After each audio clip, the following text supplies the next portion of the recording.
relocating to Cambodia, if you're considering relocating to Cambodia, there's no better time than the present.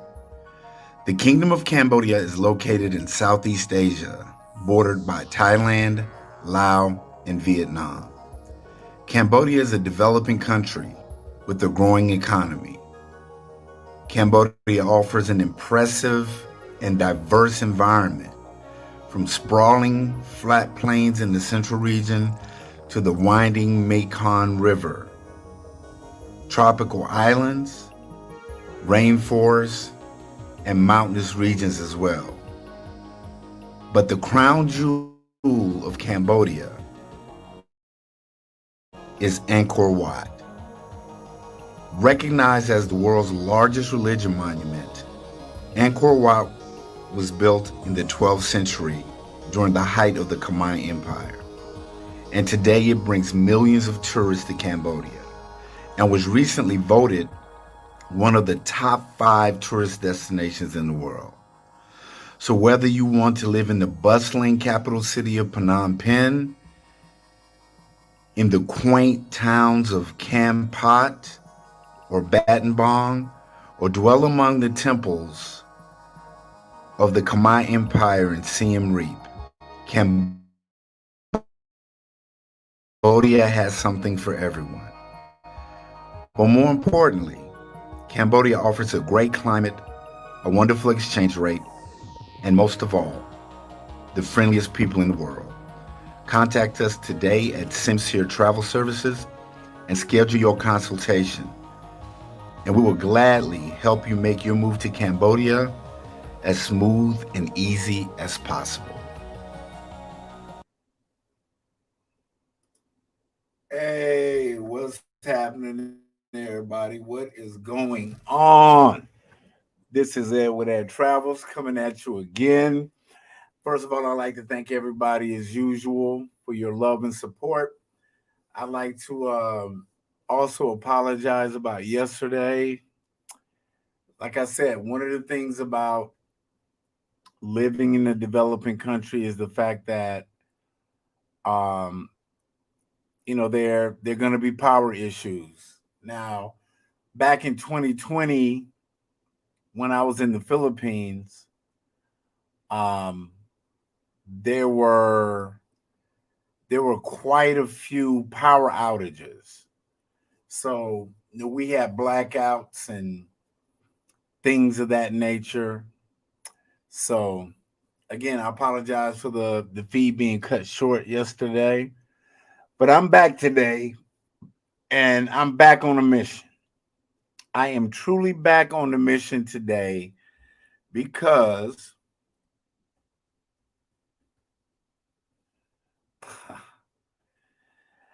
I have had my day today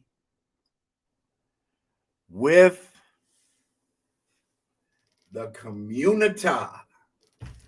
I guess there was enough that I did yesterday, enough that me and the brothers that joined me yesterday that kind of rubbed some people the wrong way. And that would be a big deal if I truly cared. Because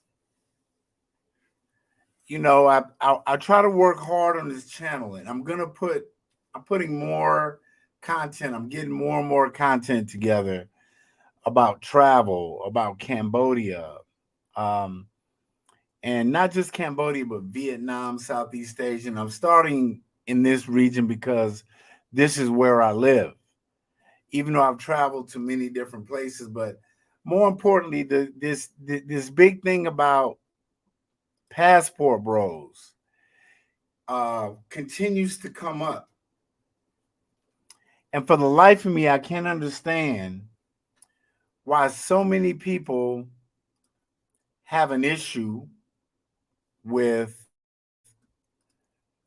men that just are leaving or,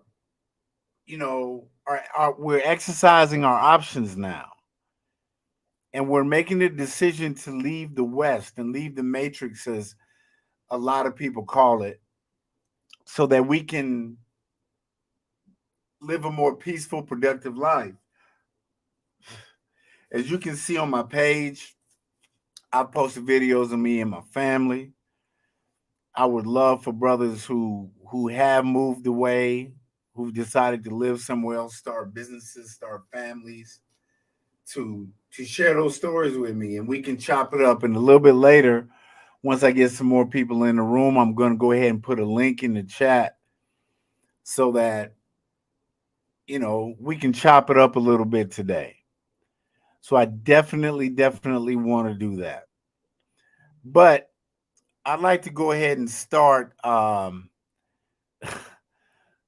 today because there was something that I saw. And again, I'm trying to wait until at least we get to double digits. I know I'm not a big YouTube star, but I'm trying to wait till we get to double digits and we get some people in the room in order for me to say what I have to say. But it appears that Uncle D, big shout out to Dennis Sperling, Uncle D, has been blowing it up. He was a good friend of the Godfather Kevin Samuels, and he's really been going in hard. And he's really been, hey, he's been keeping it real, keeping it raw.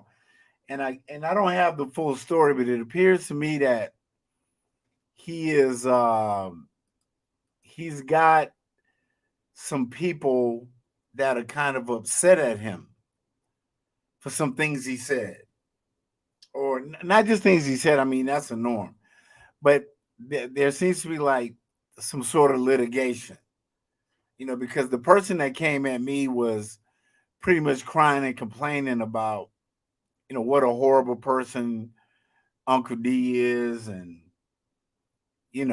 how he's going after poor black innocent, black women, and how he's such a horrible person. And see, that really gets under my skin because there's no accountability. You got the sisters out here in the COMMUNITAH who want to buck up and run up and talk trash and make threats. You know, I had people attack me on some of my videos in my comments, and once you become a YouTube creator, you got to understand that you have to take the good with the bad, the praise with the problems. And they were coming at me. They went after my family, my wife, called me a predator, called me a pedo, said that I was nothing but a high priced John, said that my wife was an XCX slave, and all of this kind of craziness. They were coming with the typical shame, insults, guilt, and the need to be right. That's exactly what they were coming from with. And just like the Godfather said, shame, insults, and the need to be right. So I decided today that I was gonna go at this issue of why is the West, why has it become so toxic? What are the reasons that passport bros are moving, leaving, getting their passports and getting out of town? So let's get into it, folks. The passport bros seem to be a hot commodity nowadays, so let's just go ahead and get straight into it. This is another case of black women not minding their business. Y'all didn't care about mail order brides until black men happened to make it popular, but of course you feel entitled to being the BBC commander when something no longer benefits you, although these are the same men that you said you didn't want, didn't need, and they are broke. I'm gonna be honest, going overseas to travel frequently and live does not equate to broke. But then again, this just simply speaks to the delusion and hypocrisy of women. These men have been very clear in their message. They've said time and time again they wanted wives, someone they could build with, start their family with, someone they could create a legacy with. What y'all heard was they wanted someone that they can control. Y'all minimize being a wife simply down to being a slave, even so much as telling those other women overseas that they're uneducated and practicing sex tourism. And in turn, a lot of y'all have took your degree and traded it in for an OnlyFans profile. Nobody said anything when women were going to Dubai. We know why you were going. Nobody said anything when women were flying state to state getting flued out. We know what you were doing. Nobody said anything when Nigerian and Jamaican men needed green cards and y'all started falsifying marriage documents so you could drive your Range Rover with your red bottoms. Let's just call a spade a spade. Y'all wanted the option to go back to these men after the man that you really wanted was done dragging you through the mud. Sorry.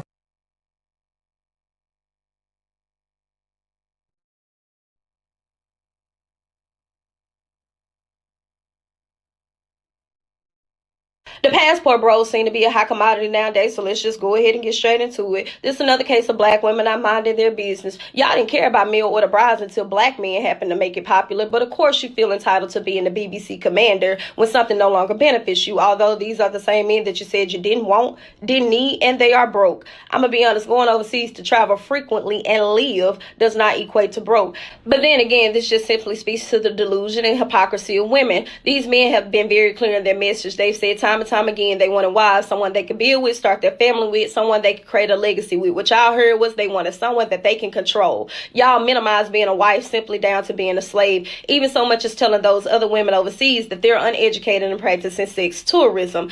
And in turn, a lot of y'all have took your degree and traded it in for an OnlyFans profile. Nobody said anything when women were going to Dubai. We know why you were going. Nobody said anything when women were flying state to state getting flued out. We know what you were doing. Nobody said anything when Nigerian and Jamaican men needed green cards and y'all started falsifying marriage documents so you could drive your Range Rover with your red bottoms. Let's just call a spade a spade. Y'all wanted the option to go back to these men after the man that you really wanted was done dragging you through the mud. Everything to argue over except something constructive. In fact, we don't consider it a good time unless we find any and everything to argue over except something constructive. In fact, we don't consider it a good time unless we've been arguing and fighting with someone over something.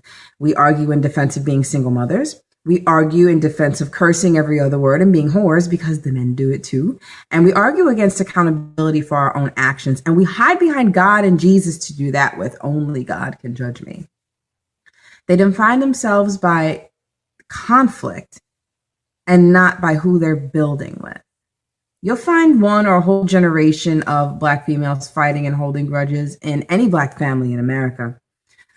14 years ago, my grandfather was in the hospital dying.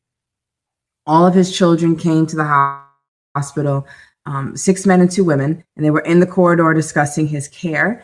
And it was the 2 females that got into an argument over my grandfather's care.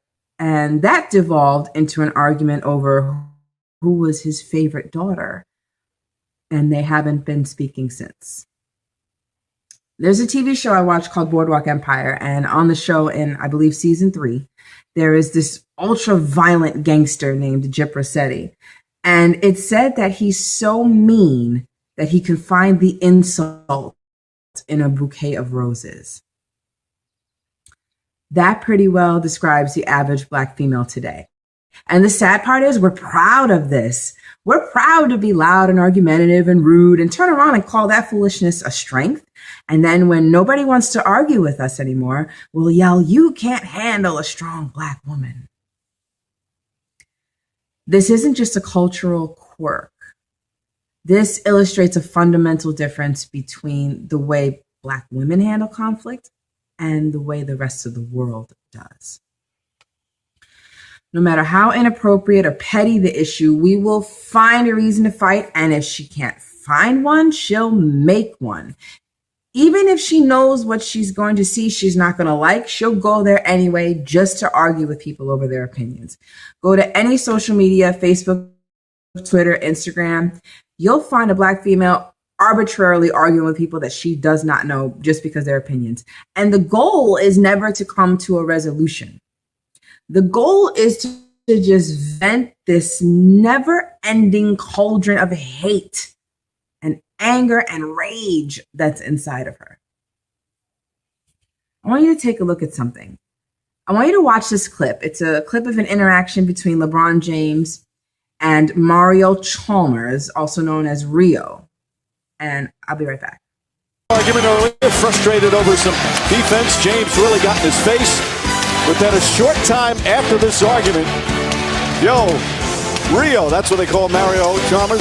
I was wrong, my bad. That's great leadership. I tell you, when we talked about LeBron being a great teammate, I mean, obviously this guy is the king. And for him to look at that in that situation and say, hey, I was wrong, speaks volumes to his teammates and his coaches. As a woman, I understood that clip to be a demonstration of Black male leadership.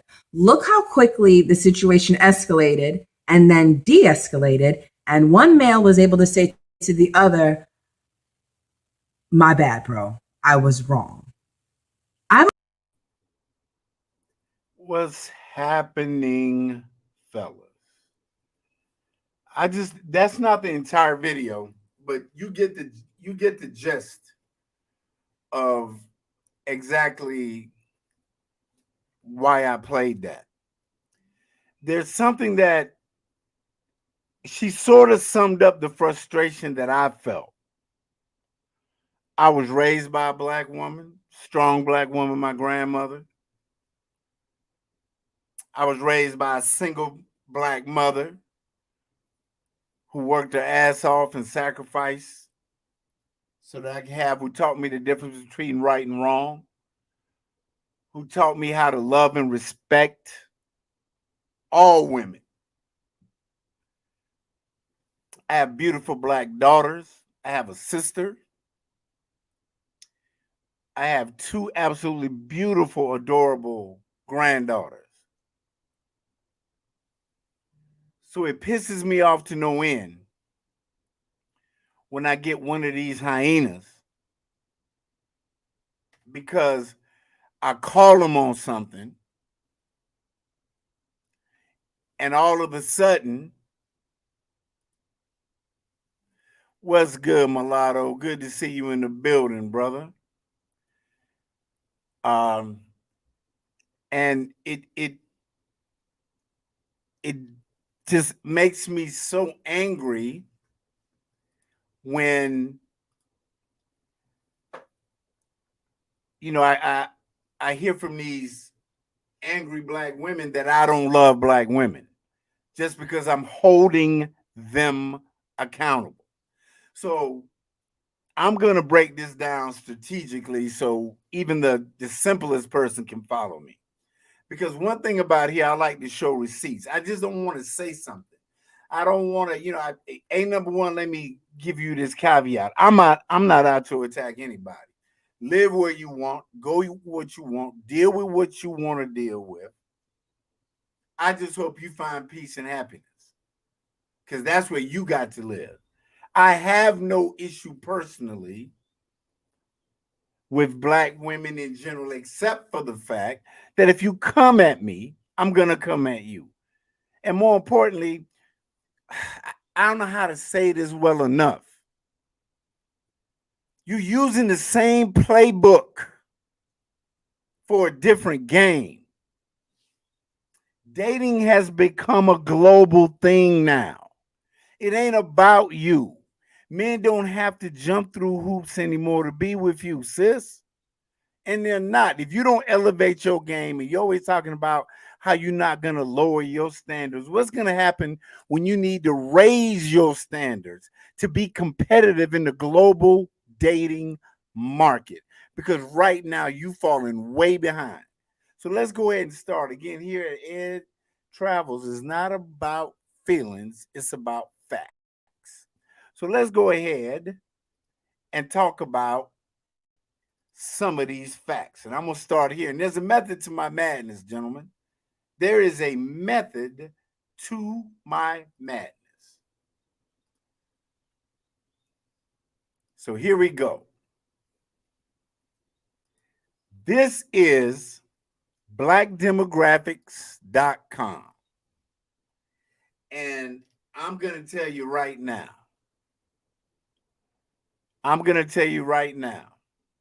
I hear you, Mulatto. I'm going to get to your comment in a second. You're absolutely correct. Right here, it clearly states, and blackdemographics.com is a great website if you want to get past the claims and all of that, all of the minutia. It clearly states right here, obesity percent by race and sex, age 20 and over, blue is men, I guess this is burgundy, maroon, whatever is women. It states right here, African Americans have high incidence of obesity. I guess that's men and women in general. As a matter of fact, Black women have the highest rates of obesity in America. Let me say that again because they put it in bold letters. I hear you, Ferris, in the building. Paris Fitzgerald in the building. I'm going to get to the super chats in a second. Thanks so much for the love and support, brother. And it says right here in bold letters, Black women have the highest rates of obesity in America. 55%, or specifically 54.8% of Black women are obese. This number has been steadily on the increase despite the effort to bring awareness to healthy living. So it's not, hey, listen, people take it personally because the hit dog hollers. But it's not healthy to be 23 years old and pushing 300 pounds. I don't care what gender you are. Unfortunately, Black culture contributes to the increase because you just can't stop eating. Partly due to the Black diet, which consists of many fried and fatty foods.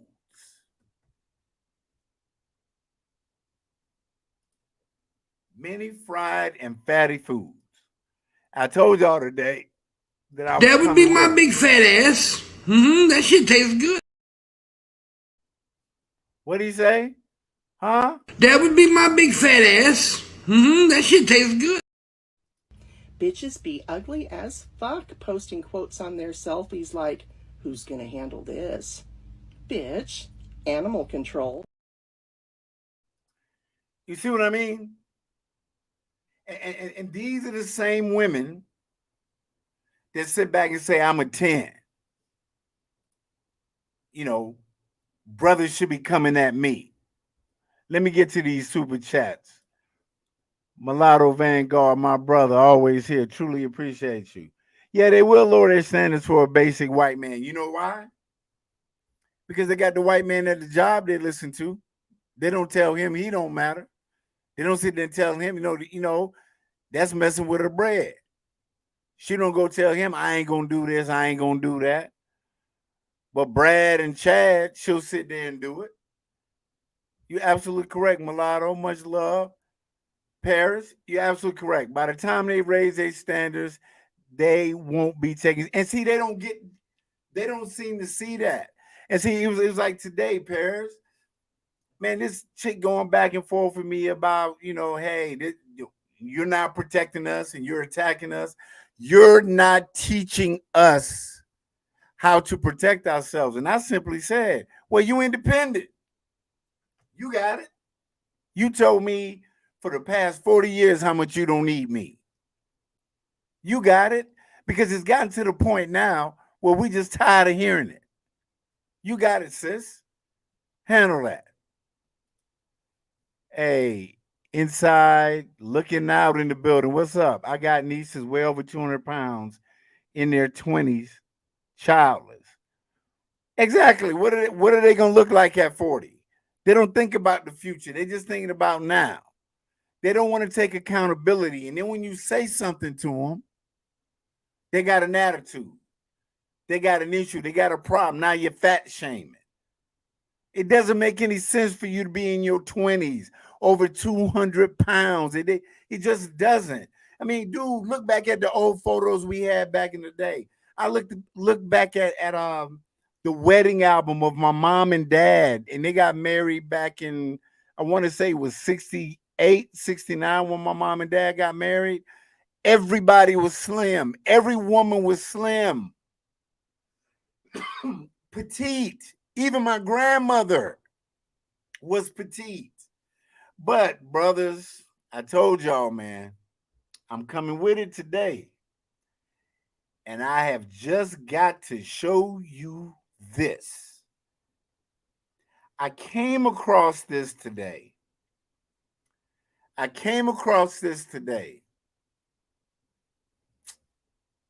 And I'm going to try my best to let it roll, because I'm going to kill the audio. I don't want any strikes and fair use. But I want you to see if you see what I see. Here we go.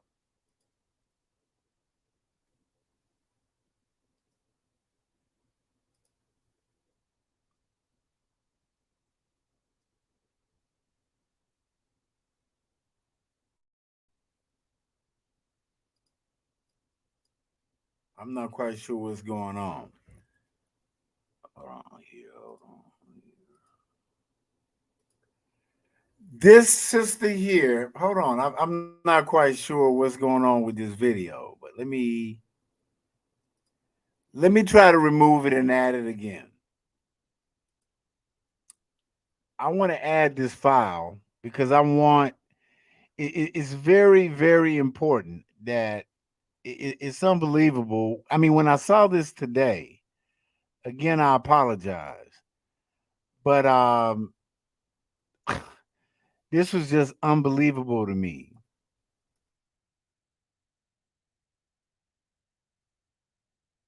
Y'all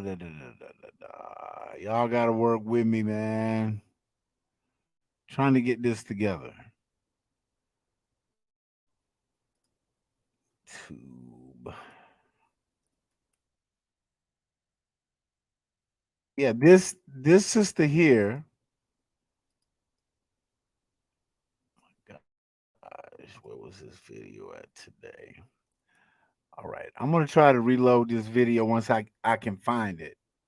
But this sister here was putting on a body shaper. And I know that I saved this video to, I told y'all I got to get used to this thing. Here we go. I'm going to try to see if I can get this to play. All right, let's get it going.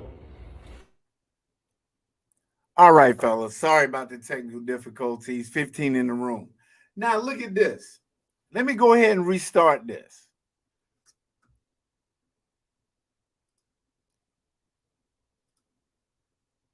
Hit me in the comments with a 1 if you can hear me. But I want you to look at this. Look at this sister here. They're selling this product. I want you to look at this. They're selling this product. Look at him. That brother is struggling. Look at him. Look at him. Look at him. Sticking his hand in to pull it down. Look at this. Right? And then now they're putting filler pads in the back. She should be sued for false advertising. She should be sued for false advertising. Look at this. And look at her. Dancing, shaking her shoulders like she doing something. You see this? Am I the only one that sees this? We got 15 on here watching this. Hit the like button, click subscribe. I mean, come on, man. Look at this. Look at all that. All he did was push all that belly up underneath her breast. Now look, The brother's massaging it in. Is anybody else besides me seeing this? Exactly, inside looking out. She wants a real man. Do you see this? Look at her. The big smile on her face, looking silly as hell. Why don't you go to the gym? Why don't you stop eating so goddamn much? Look at this. He is stuffing the fat in. You right, Kevin. Kevin 3905 in the building. You right. Can't hide them fat ass arms. Look. My man is sitting there tucking it, and they're not done, fellas. They are not done, man. They are not done. It's only beginning. Now, look, now you got to do the bottom. And it's so tight, bro, she can't even do it by herself. Oh, my God. Do you see this?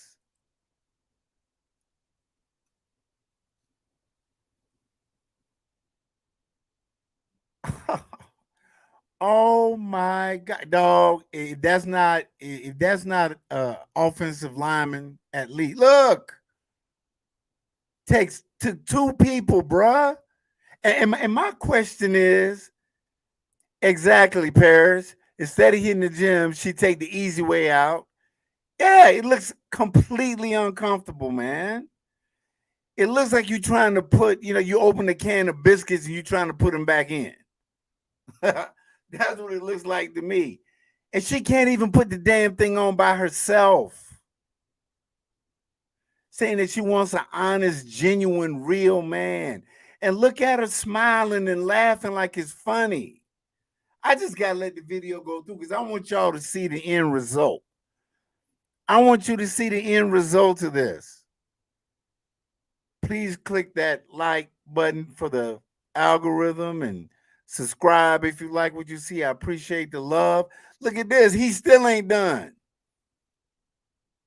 She has to be completely uncomfortable at this point.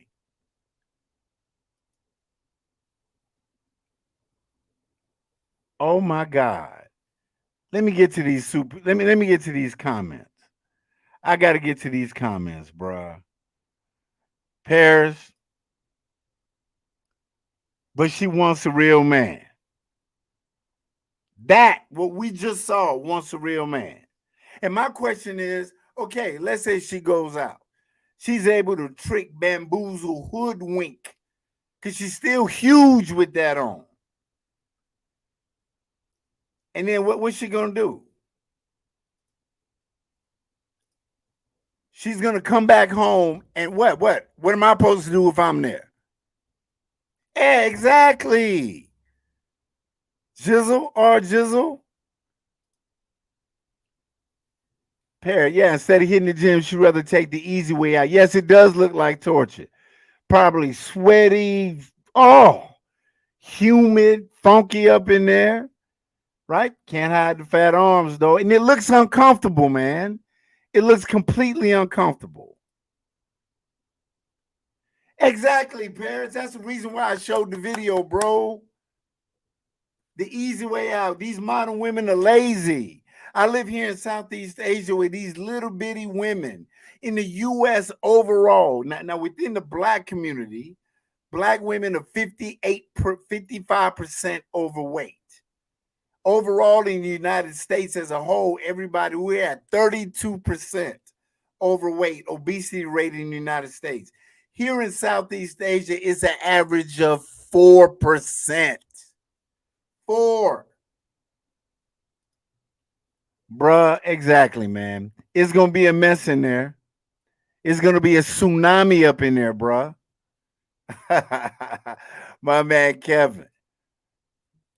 Pillsbury girls. You're absolutely correct.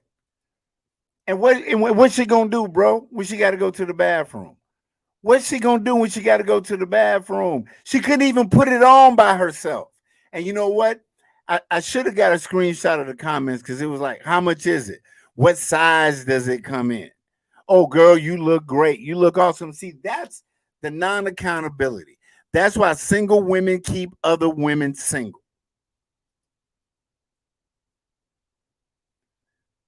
That's what I'm saying. A real man looks like she wants some crab legs. Boy, you stupid. Yeah, absolutely, man. And she you best believe she got some of the COMMUNITAH. She got the COMMUNITAH sitting there telling her. You're right, Kevin. Lord, I mean, dude, I was blown away by that today. The delusion. You're absolutely correct. The delusion. But however, they're angry. They're angry because we're leaving. We're leaving because this is what we want to say. Hey, fellas, that was Miss Colombia and Miss Venezuela working out at the gym. I'm going to let that play one more again. That is Miss Colombia and Miss Venezuela working out at the gym. You see what I'm saying? When I was down in Medellin, Colombia, one of the best places to meet somebody was just to go to the gym. Like the Godfather, Kevin Samuels said, fit, firm, friendly, cooperative, submissive. And this is what we got to deal with here. This is what we're dealing with here. Bitches be ugly as fuck, posting quotes on their selfies like, who's gonna handle this? Bitch, animal control. That's what we got to deal with. That's what we dealing with here. That would be my big fat ass. That shit tastes good. That would be my big fat ass. That shit tastes good. And then I guarantee you,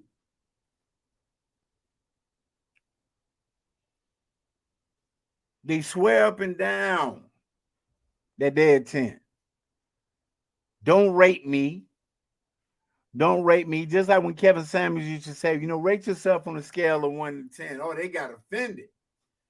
They got offended when that happened. Unbelievable. That's what I'm saying, man. I've had more sisters.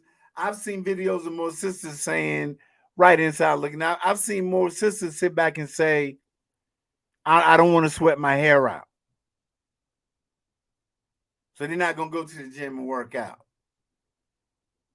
Paris, you're absolutely correct. Let women take pride in their looks. You see a lot of them in the gym. That was the busiest place when I was in Medellin.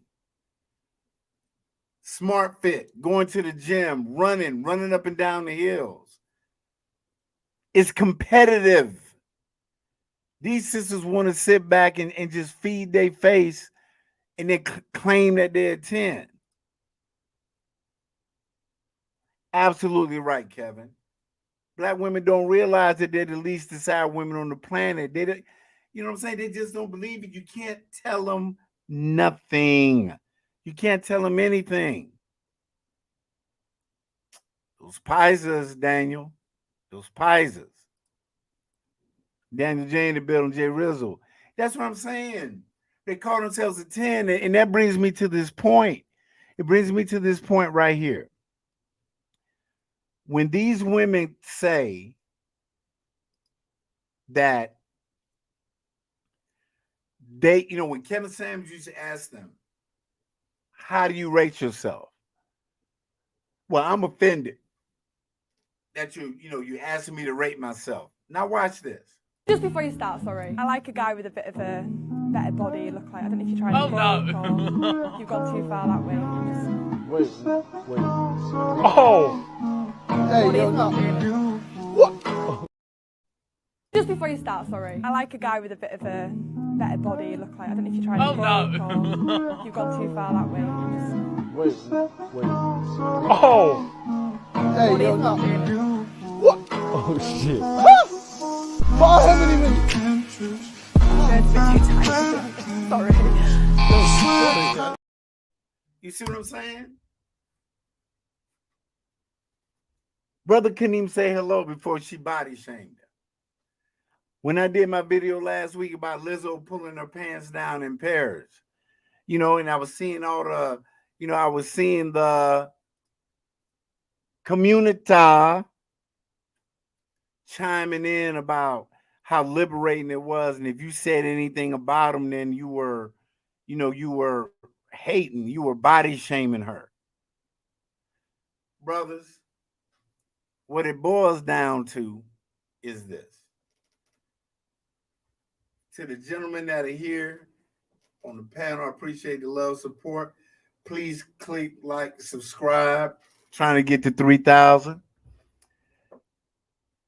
These ladies do not want to take accountability. But what they fail to realize is that they're losing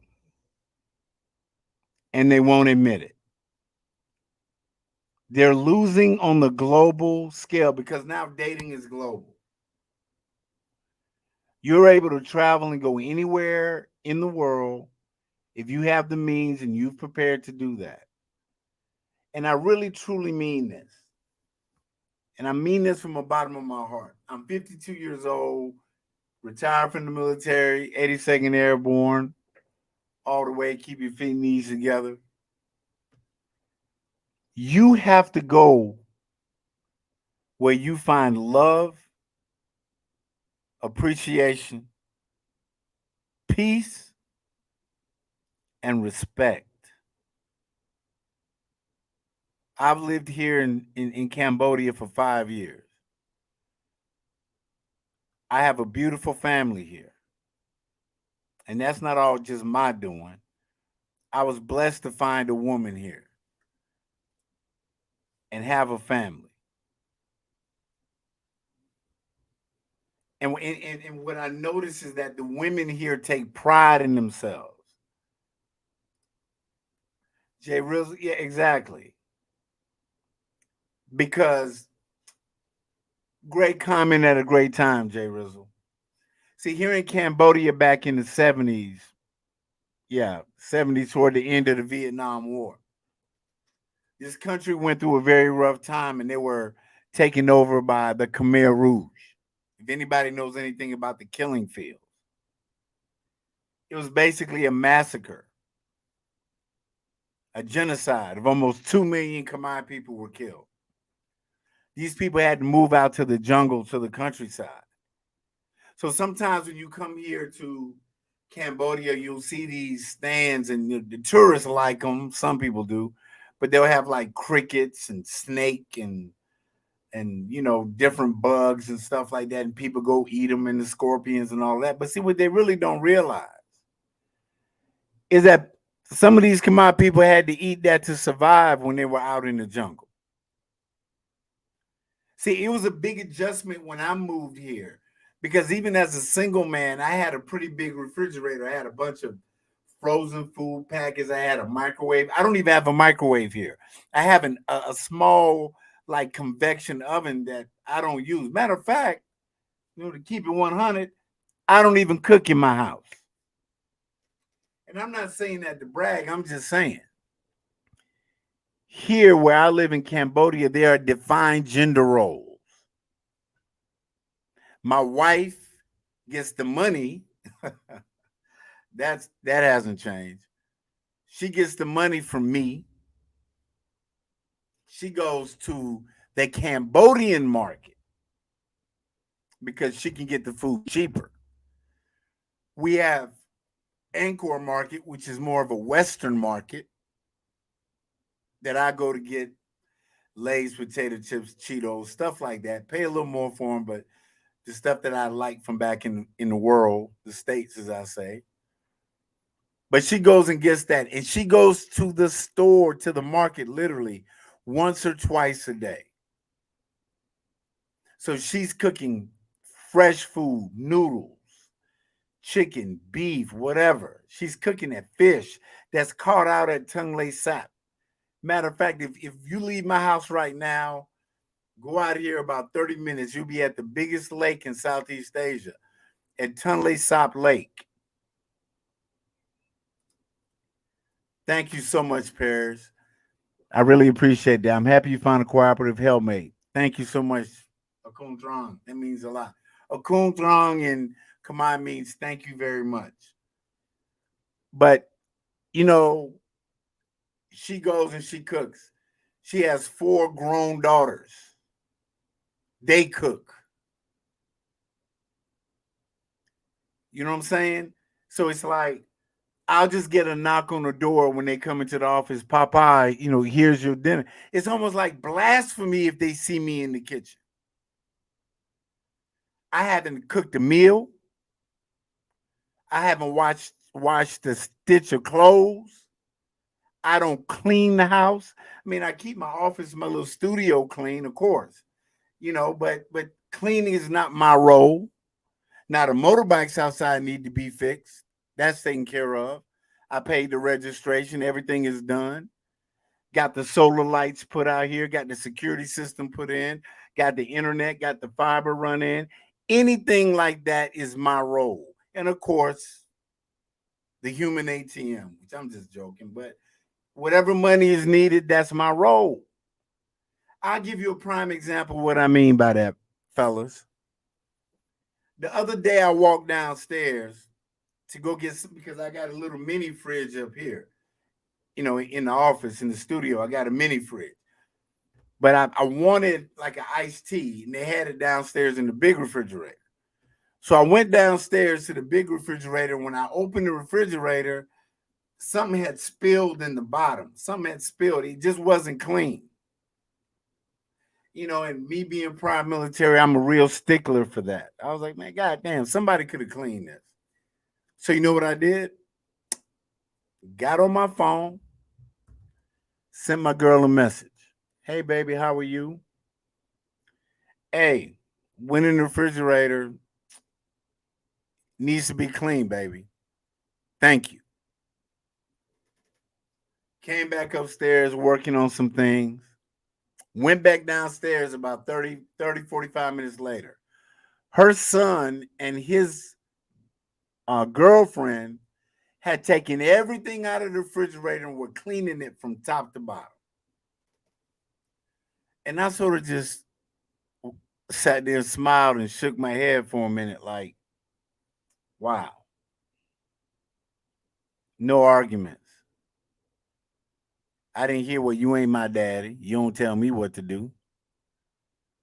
I didn't hear, there was no, Sim wasn't argumentative. Baby, matter of fact, she didn't wait till she got back home to clean the refrigerator herself. She called her son and said, look, get downstairs and make sure that refrigerator's clean. See, because everybody has their gender roles. See, when the COMMUNITAH came at me today, which I'm used to by now. Yeah, you're absolutely right. It's a cultural thing. Submission does not mean surrender. When she spoke to me to,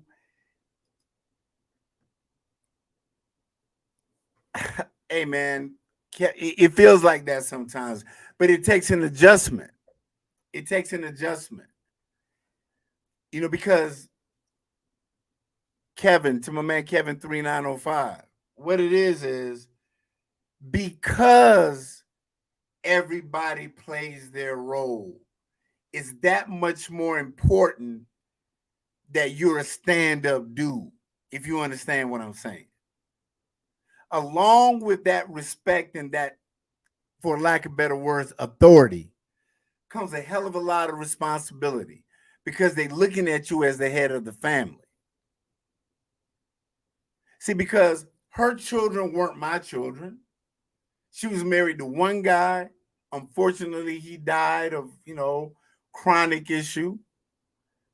Not once have those kids ever sat back and had anything to say to me. Granted, they're grown kids. They've never said anything to me out of the way. Matter of fact, my 24-year-old, she's 23-year-old daughter wanted to go out on a date last weekend. She said, Papa, Dad, I want to go to get coffee with this guy. I knew the guy because I've done my recon. And she said, is it okay if I go out and have with him? I was like, damn. That was totally, I was like, what? Wow. She's 24. She can go where the hell she want to go. She's a grown woman, but she's living under my roof. I understand that. So what I did is, I called her mama in. I said, hey, Sim, she wants to go out on a date. How do you feel about it? She said, I like the kid too. I said, so you ain't got a problem with it? She's like, no. I said, okay, cool. I said, tell her to come in. So I told my daughter, I said, yeah, you go out, you have a good time. Make sure your cell phone is charged up. You got gas in your motorbike. And she said, hey, matter of fact, I'm taking my cousin with me because I don't want to go out with him by myself because I don't want him to think that I'm an easy girl. And they were just going out to get coffee. But you're right. You're right, Daniel J. The gesture, the fact that I meant enough to her for her to ask. See, because that's traditional. You're right. 30-year-old, that's traditional. What's happening now is the modern woman wants to be traditional when it's convenient for her. She wants to jump up in the ninja's face, talk trash, buck up like a man. But then when she's about to get her behind tore out the frame, now she's the damsel in distress. You're supposed to open the door for me, pull out the chair for me, show her all the chivalry, but she's talking trash to you, telling you how much she doesn't need you. So the femininity and being traditional only applies. Yeah, I felt a lot of respect, Paris. All that traditional stuff, she wants to be traditional and feminine when it's convenient for her. If any of you brothers have ever been in Southeast Asia, and when I say that, I mean in Thailand, Vietnam, Cambodia, I'd even say the Philippines, Laos, women make the economy in Southeast Asia work. They run every food stall. They run the restaurants, the hotels, the shops, and still come home and take care of their families. My girl has a store that I opened up for her. She runs a little bar at night. The girls help her out. They work, and and on Sundays, bruh, Sundays I come in, I bought them this $230 karaoke machine. I bought them this little karaoke machine. And I sat back and I said, hey, they go because they love y'all. If y'all know anything about Asian women, they love karaoke.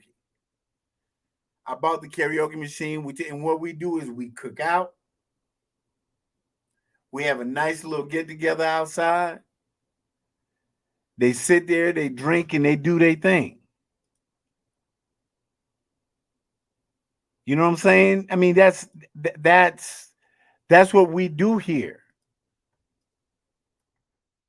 And everybody plays their role. Gonna let these men marry their daughters because of how racist they are? Here we go again. I'm telling you, the passport bros must be really making strides because these women in America and in the Western world are scared out of their minds, and they're trying to pull out all of the stops, including fear and racism now. They're saying that the passport bros can't go to Asia and get a wife because that Asian families are racist and will not let the men marry their wives. No, that's not what's happening. That's not the case. I've traveled to all of the countries that these passport bros are going to find wives. And let me tell you something. I was treated very, very well. These people are loving and kind, and they raised their daughters right. And their daughters didn't go out and have multiple babies by multiple men and now expect you to take care of them and other men's children. As you can see from that first clip, how absolutely ridiculous that young lady's comments were. This is Ed from Ed Travels. And I just wanted to share this video real quick. I love the way that the brother came along in that video and clarified that, because that's the reality. That's the truth. There's a link down below to the full video. Check out Stimulate. Great channel. Love those brothers' content. Look forward to seeing more of it. Please stop by, click subscribe, like. And I've lived here in Cambodia for 5 years. I have a house, starting a business, have a family, loved, embraced, appreciated, and respected. So all of the fear, all of the negativity, all the shames, insults, guilt that need to be right by a lot of Western women to try to scare, fear, and shame men into not living your best life and going somewhere where you're appreciated. Do these photos you see right here of me and my family look like Asian families don't love and expect or don't want you to give their wives, daughters, nieces a better life, children a better life? As long as you're a good man that conducts yourself accordingly, you can find that life here. And that goes anywhere you go in the world. It just shows me how scared you are. Because over here at Ed's Travels, I don't get into arguments. I'm not going to go back and forth with someone who's uneducated, who's never been here, who doesn't know what the heck they're talking about. I'm going to show receipts. And I want more brothers to do the same thing. Show receipts. DM me. Hit me up on Instagram. You can email me. Hit me up. And let's show these people what real passport bros do. What blue book gentlemen do. You live your best life. Make yourself a better man so you can be better for those that you love and those that love you. Thanks so much for your love and support. Yeah, bro. That was a little bit. I'm real quick. I'm gonna go ahead and put a link in the chat if you wanna come on, if you wanna holler for a minute. It's up to you. But I can't put into words. I can't put into words. Just the peace, man. You know, living in Atlanta. I was living in Atlanta in Midtown. You know, paying almost $1,500 for a 1-bedroom apartment. Cable, Georgia Power, you know, stressed out until I finally figured out, you know what though, bro, you retired, man. You know, you're basically retired. So, you know, why you sitting there dealing with, you know, with the politics, the drama, the attitudes, the women, especially in the A. Man, Atlanta was hell. Because, you know, if you weren't digging that chick, you were gay. You know, you didn't want to spend the money on her, if you didn't want to do whatever it is that, you know, you didn't want to, you know, you weren't coming for her, then you were gay. You know, of course, they had the excuse because it was Atlanta. And to my man, Night Kite, I really appreciate it, brother. Salute to you, too. Thank you. But, you know, my big thing is I don't want to, you know, sit back and spend all my time concerned about, you know, majoring in minor people. But I do think it's important that I've always been the kind of person that's going to stand up for myself. And I'm going to be the kind of person that's going to speak out. And for us passport bros, you know, that name, whatever it is, travel safe, make good decisions. Do what's good for you. You know, there was a philosopher named Albert Camus. And you could call him existentialism, about how you interact with this world.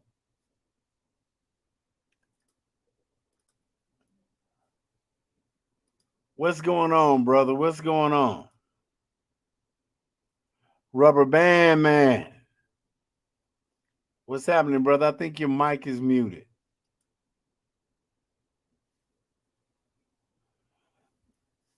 But Albert Camus said that life isn't too short. He said that we just don't utilize the time that we have. And as black men, we got, I think the average is like 72 years old is the average life expectancy.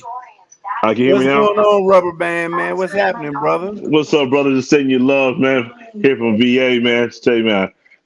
Hey, man. Hey, man. You got what got me turned on you, man, was this video, man. You went stone cold killer on one video, man. When you said it was into hell with you. I like, damn, who the hell is this brother right here, man? You said you said the hell with you. I like, all right, let me listen to this brother got to say, man. From Cambodia. I like, okay. Yeah, man. What part of Virginia are you in? Well, I'm in Hampton Roads, man. I'm Hampton, man. So proud military, man. So proud military. From Mississippi. Well, it's good to hear from you, man. Dude, for me, I'm proud military too, man. I just got to the point where, I had already traveled, man. But when I got over here and I started to realize that my money goes further, retirement, disability, and you just don't. I mean, Cambodia is not the greatest as far as medical care goes. It's still a developing country, but the VA is 2.5 hours away in Manila. Okay. And I always, I can still get, the basic stuff done, but anything major, I just get taken care of when I fly back to Atlanta. Hey, look, man. Hey, look. Hey, sometimes, man. Sometimes to extend your life, sometimes you just need a peace of mind. Dude, you can't put a price on it, bro. You can't put a price on it, man. I kind of wish I had kept traveling when I was in the Navy, man. But I got out and I got caught up in the pro black stuff, and it took me off course for a while, man. But I'm back on. You know what I'm saying? I'm back on course now, man. I mean, it's funny, man. I was telling a brother online, man. He said, I had a breakup about 3 years ago, and it's like the veil came off. Like the veil came off. You start seeing, I'm like, the sisterhood is real. You know what I'm saying? And they work together. I'm like, the veil just came off my face, and it's like, I'm like, now I'm looking around at that time I was 45, and I'm looking around, I'm like, damn. I said, what the hell been going on? I've been, I bought to that, the stay with your black woman, build a black family. I bought into all that. You know what I'm saying? Exactly. But when things, at the end of the day, man, they'll bounce in a heartbeat if they think they got a slight chance of getting something better.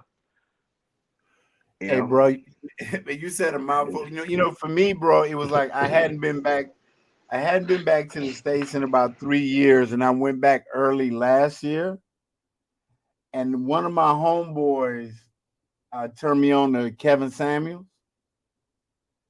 And I had, I was recovering from a little procedure I had. So I had nothing else to do but watch YouTube videos. And I was watching Kevin Samuels, man, and I was blown away by the sisterhood. I was like, oh my God. I mean, just the entitlement, over 80% of the time, they the ones that leave you. Yeah, man, I feel you, man. I feel you, man. This I was with her 14 years, man, and for some reason, I just couldn't get ahead, and I couldn't see it. Then the time she broke up with me, man, I mean, she said some of the cruelest things I would have never said to her. And I'm like, damn. Then have your mother, who's a black feminist, your sister one, everybody like they kind of secretly cheering her on for getting rid of me. And I had a sister, I'm like, dang. Then what got me walking up was Mad Bus Driver. his videos. I started watching his Oh videos. yeah, And, yeah. and he started, him and I picked up, the brother, Baba Tunde's book, the Negro Wars. I Yeah. picked that book up and I read that, and I had to put it down, man, because I wanted to go back and strangle all the women in my family. I want to go back and I had to put it down, man. I had to put it down because like the veil came off, and I started seeing like, whole time about this sisterhood thing is real. Because they stick together, they work together to keep you on that plantation. When they feel like they used you up, you know what I'm saying? They kick you to the curb. Yeah, because they're looking on to the next one. But you know what? The flip side of that, my brother, is this. And I realized this, recently, I guess. Because I said something when I said that, black women keep other black women single. Yeah. But you know why? I figured out why. There's a purpose for that. Because think about this. Because they all competing for the same men. You understand what I'm saying? It's like this. It's like, you say you were 40 something, but I'm 52, right? Yeah. So it's like when I went down to Colombia, I met brothers that were like, my oldest son is 31. I met brothers in their 20s, like Austin's age, right? And I was able to sit back and look at them brothers and say, hey, man, I'm so happy that you're traveling, but you can move a little bit better this way. You know what I'm saying? Like try to give them a little bit of advice, because I believe men can see themselves in younger men. Yeah. And they're willing to share that knowledge. You know what I'm saying? But the biggest fault of the sisterhood is that they gonna co-sign on whatever BS that other chicks say, no matter how wrong she is, and they competing against each other. Yeah, because I kind of see that, man. I see that a lot, man. Because one thing you gotta be careful is right now things are getting so tight, and you gotta watch out for these single baby mamas. I know one. I was working my job one day, and I had this busted down single mama. Now, one thing I've learned sometime is, one time this brother told me this in the Navy. He said black men are great at playing the Batman. They grind. They're great at Batman. They got Batman down to the part. But he said the part that brothers fail to get down is the Bruce Wayne. The Bruce Wayne is all. They always say Bruce Wayne is the alter ego. Batman is the real person. I never could understand where that brother was coming from until later on. Yeah. Because if you sit back and listen, and you listen, a lot of times I started listening and letting these females talk. And one of my route, this chick said, yeah, she said, I was younger. I had these good guys wanted me. You know what I'm saying? But I was out there running the streets. I came back with a baby, and all these guys were gone. So, I'm making a long story short, you know what I'm saying? She called herself trying to approach me. I guess she figured I had a breakup, so she gave me a little time. Then she started making a move. But when she started making a move on me, I mean, she was easy too. So like, I ain't feeling that. But then she had a kid. And three, how she approached me. She approached me like I was a man's son. You know what I'm saying? Like she was trying to check me and stuff that was going to make me interested in her. Then, you know what I'm saying? That didn't work. So she went and got her hair done. Okay, maybe not hair, they do whatever they went and got her hair done. I'm like, look, I'm not interested. And I didn't come out. One of my boys said, how come you didn't say it directly? I said, dude, if I tell her directly, all hell gonna break, because I said these bras hate being rejected. Exactly. I said I gotta have my Bruce Wayne on. I said, look, I don't see you like that. I see you like a big sister. You know what I'm saying? Which you know what I'm saying? That neutralized everything right there, because it threw her for a loop. She didn't like it, but you know what I'm saying? She didn't feel totally rejected. Because they can't handle it. I mean, they quick to reject a man, but they can't. That's why that's why I believe in one of Kevin Samuels' videos, he said, you could have 3 women, all of them interested in one guy, but none of them gonna approach him. You know, because they don't want to give up that power. That guy can just sit back and say, "No, I'm not really digging you." Yeah, you know, it's funny you say that, brother, man, because I'm sitting back, and don't get me wrong, I started back watching Kevin Samuels videos. I'm like, hey, man, a lot of these bras are delusional. I mean, he had one chick on there. She had 2 kids, and she said she want a high value man, and she had a tattoo on her chest. And he said, why would they want to get with you? You come with somebody else's kids, and she just couldn't, like, you know, her brain just couldn't. You know what I'm saying? Don't wrap around it because you know what I'm saying? A lot of these white boys are getting smart too. Because I saw a TikTok clip, and this swirler was sitting on a panel with these 3 white boys, and so the swirler tells these white boys, well, you know what I'm saying? Don't you want a woman who's well traveled, well cultured? You know what I'm saying? You know, her being well traveled and well understanding. I think I saw the same video. Yeah, that would make her, you know, bring a lot to the table. And the white dude, you could tell, the white dude saw this a mile coming. Like they saw like the faces all tight, frowned up. They were like, yo, if I see you one week in Dubai, then the next week in Milan, then the next week you down in Miami. He said, I'm gonna bet you a hoe. And the swirler just got, the swirler brain just exploded. She had no comeback for that. I mean, none whatsoever, Exactly. brother. I mean, none. None. I do. It's so cultural, man. It's like here in Cambodia, man. The Khmer culture, and I see it. I'm seeing it now from the back end because my daughters are in their 20s. You know what I'm saying? So they dating, or as much as they do, as much as I know, because I don't really know shit in this house. But but when I was out at the golf course, there was a girl before I left last year that had a baby. She was married, had a baby, and I got them confused. So I asked another girl, "Hey, how's your baby?" And she sort of looked at me like I offended her, and she was like, "No, sir, I can't have a baby until I get married." She said, "I can't have a baby until I get a husband." And this and that, and I'm just sitting there saying to myself, like, am I like in the Twilight Zone? Hey, look, man. Hey, Kevin Samuels. I mean, Kevin Samuels was notorious for asking these broads this question. How come you and the baby daddy get married? Exactly, and they couldn't answer it. Yeah, I mean, and don't get it wrong. I mean, you know what I'm saying? Some of these girls were successful, and their baby daddy was successful. And she had, well, how come you ain't married? How come you ain't put a ring? How come you know? And he'll trip him up. So your parents were married, right? Yes. And your baby father parents are married, right? So he said, well, your child deserves your child.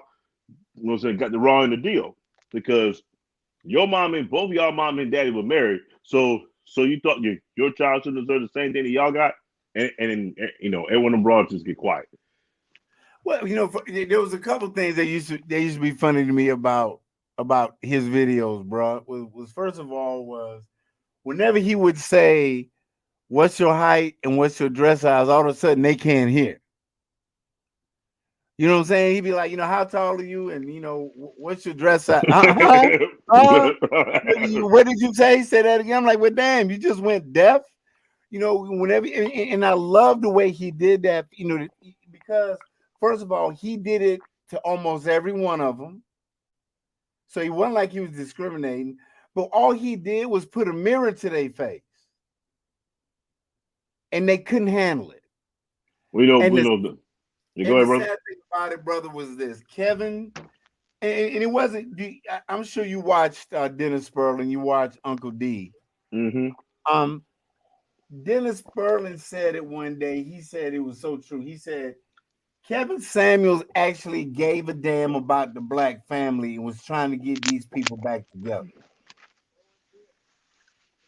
And I had never really looked at it that way until I started looking at his videos again and looking at the way that he used to talk to dudes. He used to break brothers down way worse. But the sad part about it, to show the state of the sisterhood, is how they danced on his grave when the man passed away. Yep, they so did, boy. That was the whole, disgusting. the whole world saw that. You know what I'm saying? The whole world saw that. I mean, you know what I'm saying? You had white guys, you know what I'm saying, writing comments, done checking sisters. Whole time out. You called into his show. He ain't call you. Exactly. You know what I mean? You had white girls, you know what I'm saying? The white girls saying it was disgusting, Latino girls, y'all just, and all of a sudden, a lot of them dialed it back because, one day about Keisha, boy, she can't stand for the world to look at her in a bad way. Well, but cool.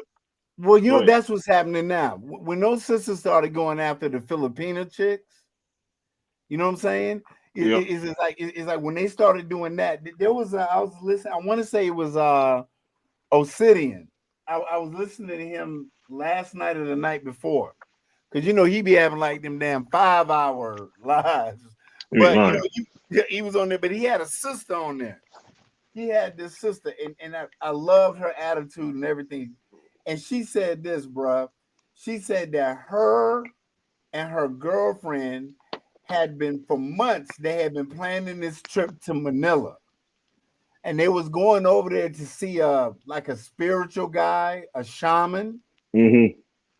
And they said when they called over to speak to their contact in Manila, the woman told them, I think y'all need to let this little passport bros thing die down from what those sisters said about Filipino women, because they're not really feeling y'all right now. Yeah, I heard the same thing too. I think it was brother Dennis Burns said there was an ABW over there. She was a foreign exchange student. You know what I'm saying? And she in the classroom, boy. You know what I'm saying? She was getting the side eye. She was getting the side eye from side eye from the Filipinos and everything, man. But see, what these sisters don't realize, bro, is something. I want to go back to something that you said earlier. When they go into TikTok and they making all these little hateful videos with that shame, insults, guilt, it's worldwide, bro. It's global. It was the same thing I was trying to tell these young brothers when I was down in Colombia. I was like, look, man, y'all coming down here, leave the hood back where you at. You coming down here throwing money in the air, with flossing, thinking that you being hood. And what happened is that those women, those Thai women, the especially the Filipino women, saw what they said about them. So how do you think? I'm gonna ask you this: how do you think a sister? How comfortable do you think she would feel if she went to the Philippines right now? Oh man, they ain't going there. I mean, look, a lot of them. Look. There's several destinations that sisters go to. They go to Jamaica, which everybody knows that. You know what I'm saying? They're not going to the Far East like that unless they African or foreign exchange student. You know what I'm saying? They're not going to Cambodia. They go to the Philippines. They ain't go to Thailand because they know they ain't ready for that smoke. As Mad Bus Driver said, he said they got a whole nation, a whole country. You know what I'm saying? So you ain't got nothing. So they got a whole nation done backing them. You know what I'm saying? So I don't see these sisters. The three places that these sisters go to is Jamaica, Italy, and West Africa. You know what I'm saying? Oh yeah, Ghana or something like that. Yeah, you know what I'm saying? Because the what I noticed was, I've rarely seen. I think I've seen maybe one or two sisters here. Like one tried to stay, but she complained so much, and she was so argumentative that she ended up, or they either drove her out or she left. But what they don't understand is, because I'm in this space, I get all of these, messages, and I got a message from this sister talking about how now that she was gonna push the passport women movement. And I said, okay, that's so ridiculous, but okay. And she was like, well, I'll come to Cambodia. And I said, look, sister, I'm gonna give you a piece of advice. I said, it's a different culture here. When I moved here 2 years ago, I've been here 5 years, but I was here about 2 years, and one of my neighbors, a white boy, was having a problem with a Cambodian woman, his girlfriend. She was out of pocket, bruh. And she was putting her hands on him and all this and that. And he ran to the police. He didn't want to hit her because, he did the right thing because, you're not going to win that battle. But he went up there. You know what the policeman told him? He said, why don't you handle that, man? He said, I got real crime to take care of. He said, you can't handle your woman? He said, let me talk to her. And he called up to the police station and said, look here, I'm going to go upside your head if you don't be quiet and do what that man tell you to do. And that was their culture. I was in shock, bruh. I'm sitting there. I said, this is the police. You got to remember too, man. You got to remember too, man. These broads, these broads aren't ready for that smoke. All right, the reason why they go to Jamaica, because somewhat she got some power down there. You know what I'm saying? Yeah. I mean, freaking Bragg. Freaking Bragg goes down to Jamaica and he be making baby mamas in Jamaica. He be making baby mamas down there. So the ABW has power. Okay, she can go to West Africa and she can take that U.S. dollar. She can go to Ghana and kind of push things around. You know what I'm saying? But she's not going to Cambodia. Hell, there was a brother on YouTube. I think I still got his channel. He's from Philly. He's married to a Filipino chick, and he said every time he go to the mall. You know what I'm saying? He said he'll see some ABWs there, but there's a whole group of them. None of the Filipino men are talking to him. They're not associating with him because because of that Don stereotype they have. It's that stereotype they have is global. That ratchet and stuff. I mean, come on, man. You got Lizzo doing a concert, dude. I think you saw the video. She in Paris. Yeah. She doing a concert. Pulls her pants down, you know what I'm saying? Butt nigga and to twerk and howls out bitch and starts twerking, playing a flute. And I'm like, I'm telling you, this is your image on the world stage. You know what I'm saying? It's like what's her name? The Miss Congeniality, Courtney Michelle. Courtney Michelle. I mean, she was, you know what I'm saying? The reason why Courtney Michelle was trying to go at SYSBM is because in Passport, bro, because she's a baby mama herself. Now, give it credit, you know what I'm saying? The father of the child is in the child's life. She said he's a great father. You know what I'm saying? But Courtney looking for a cleanup man. You know what I'm saying? They're looking for a parachute. Yeah, she's for a parachute because she turning 40. You know what I'm saying? And she got to compete with, you know what I'm saying? But I take that back, man, because you know what I'm saying. You got women in their 30s and stuff, in the 38s and 40s. You know what I'm saying? Who busting up their marriages? You know what I'm saying? Busting their marriages up to go out there for the streets. To go out there for the streets. They go get them a high value man in 40s and stuff. As Kevin Samuels say. Kevin Samuels would say, man, a high value man is not going to want you. He can get a younger woman. It's not going to happen. Ain't going to happen.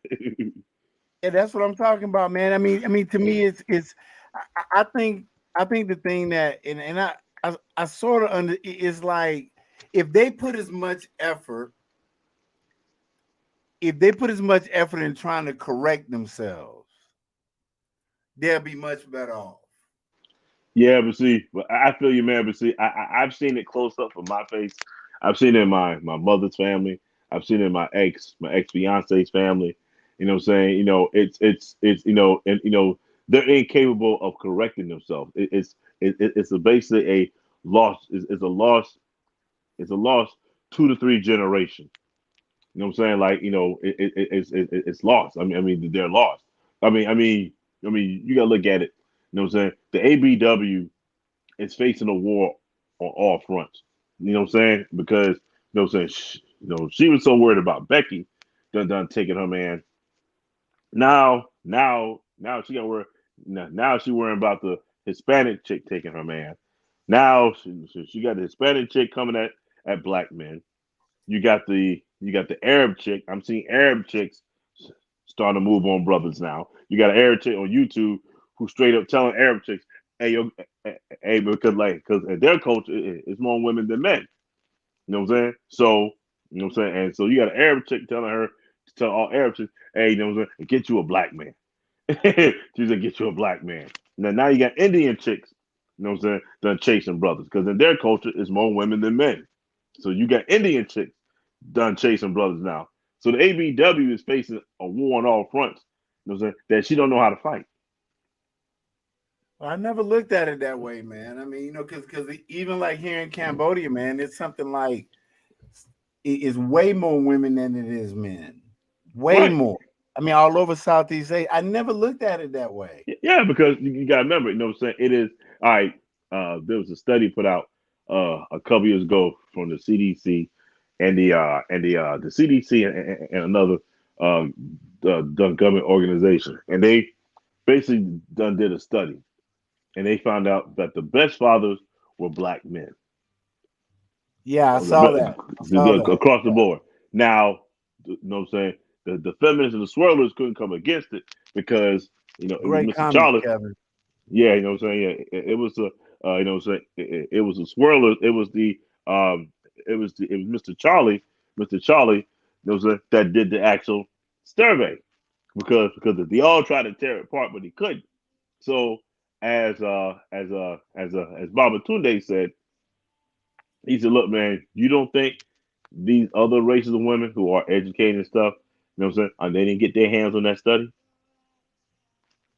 and read it and go through it. And they're like, well, hell, if the study says that the black man is the best attentive father, all right, well, let me go get me a black man.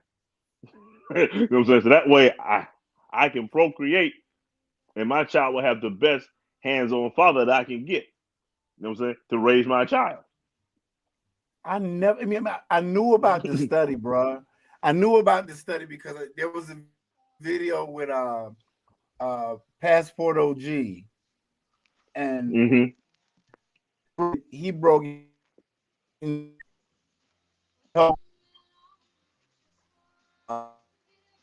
I mean, black men were just like off the charts when it came, like all statistically, and yeah, I never looked at it. But how about this? Is there any hope for the sisterhood? Is there any hope for them? I don't think so, man. Because, you know, like a good example, I'll share mine. I was with a woman 14 years, and I didn't really realize that she was a bad match for me until after I looked back because I put up with a mother who was I was in that family. One married, I was associated with that family, and the dude that got more love and respect was my ex's sister's husband. This guy got 4 other kids down in Antigua. You know what I'm saying? So he got a couple baby mamas. He got a couple baby mamas. You know what I'm saying? But you know what I'm saying? But see, he follows behind them and he submits to them. And therefore, you know what I'm saying, they love that dude. Whereas me, I come in with some masculine energy and I'm catching hell all kind of ways. Then you go look at their family, you know what I'm saying? All the women got babies, but there's no husbands. That's not gonna work. Yeah, not gonna work. And I'm looking, see, and the girl, I didn't see it till now when I get like that was a bad move right there. Then look at my family. You know what I'm saying? You know, so look at my family. Like my mother, she, you know, so she got babies. She got me and my sister, but she ain't got no husband. My aunt couldn't keep her husband. I think I got one of my aunts. I got done 2 of my aunts is married. One's married. You know what I'm saying? You know what I'm saying? She got a good dude. She's still with him. Then one of my aunts, you know what I'm saying? She got 2 kids by a black man, but she married a white dude. You know what I'm saying? And the minute that white now she wouldn't take a black man putting hands on her, but soon as that white man put hands on her, you know what I'm saying? She took that ass whooping. You know what I'm saying? Then I got a cousin. He you know what I'm saying? He about your age from Atlanta. From Atlanta, and you know what I'm saying? And he got tired of his wife stuff over 20 some years with his wife. You know what I'm saying? And he left her for a white woman. He just gave her the house. He's like, here's the house, here's the car, I'm good. You know what I'm saying? And went on. He said, here you go. Hey, bro, I'm gonna tell you. I just, the VA gave me that 100% total and permanent, and they were, my combat tours, and they were like, you got, PTSD, anxiety, and look, bro, I'm not gonna have nothing, nobody in my house telling me what they not gonna do. Yeah. You know what I'm saying? Yeah. It's just like that little bit of peace of mind. You know what I'm saying? Yeah. Yeah, absolutely. Is that, and the thing about my lady here in Cambodia, bro, granted, here she was married to a guy, had these kids. She's in her early 40s when the man died. You know the first thing she said to me when I asked her, could we hang out? She said, I'm a no good woman. Super Damn. chat. Thanks for the super. Hey, thanks a lot for the comment, Kevin. I appreciate you. You're absolutely right. They are too selfish. They compete with their daughters. Yeah, me and Rubber Band Man were just saying that. My 22-year-old daughter's been infected with. Oh, I got a 22-year-old. She graduates from college. I'll be back in May. I hope that doesn't happen to her. The young dudes, yeah, I don't blame them. My man, CNICU. I know you mean no hope for the sisterhood. It goes back to 1920 to be Ray Ray community. I agree.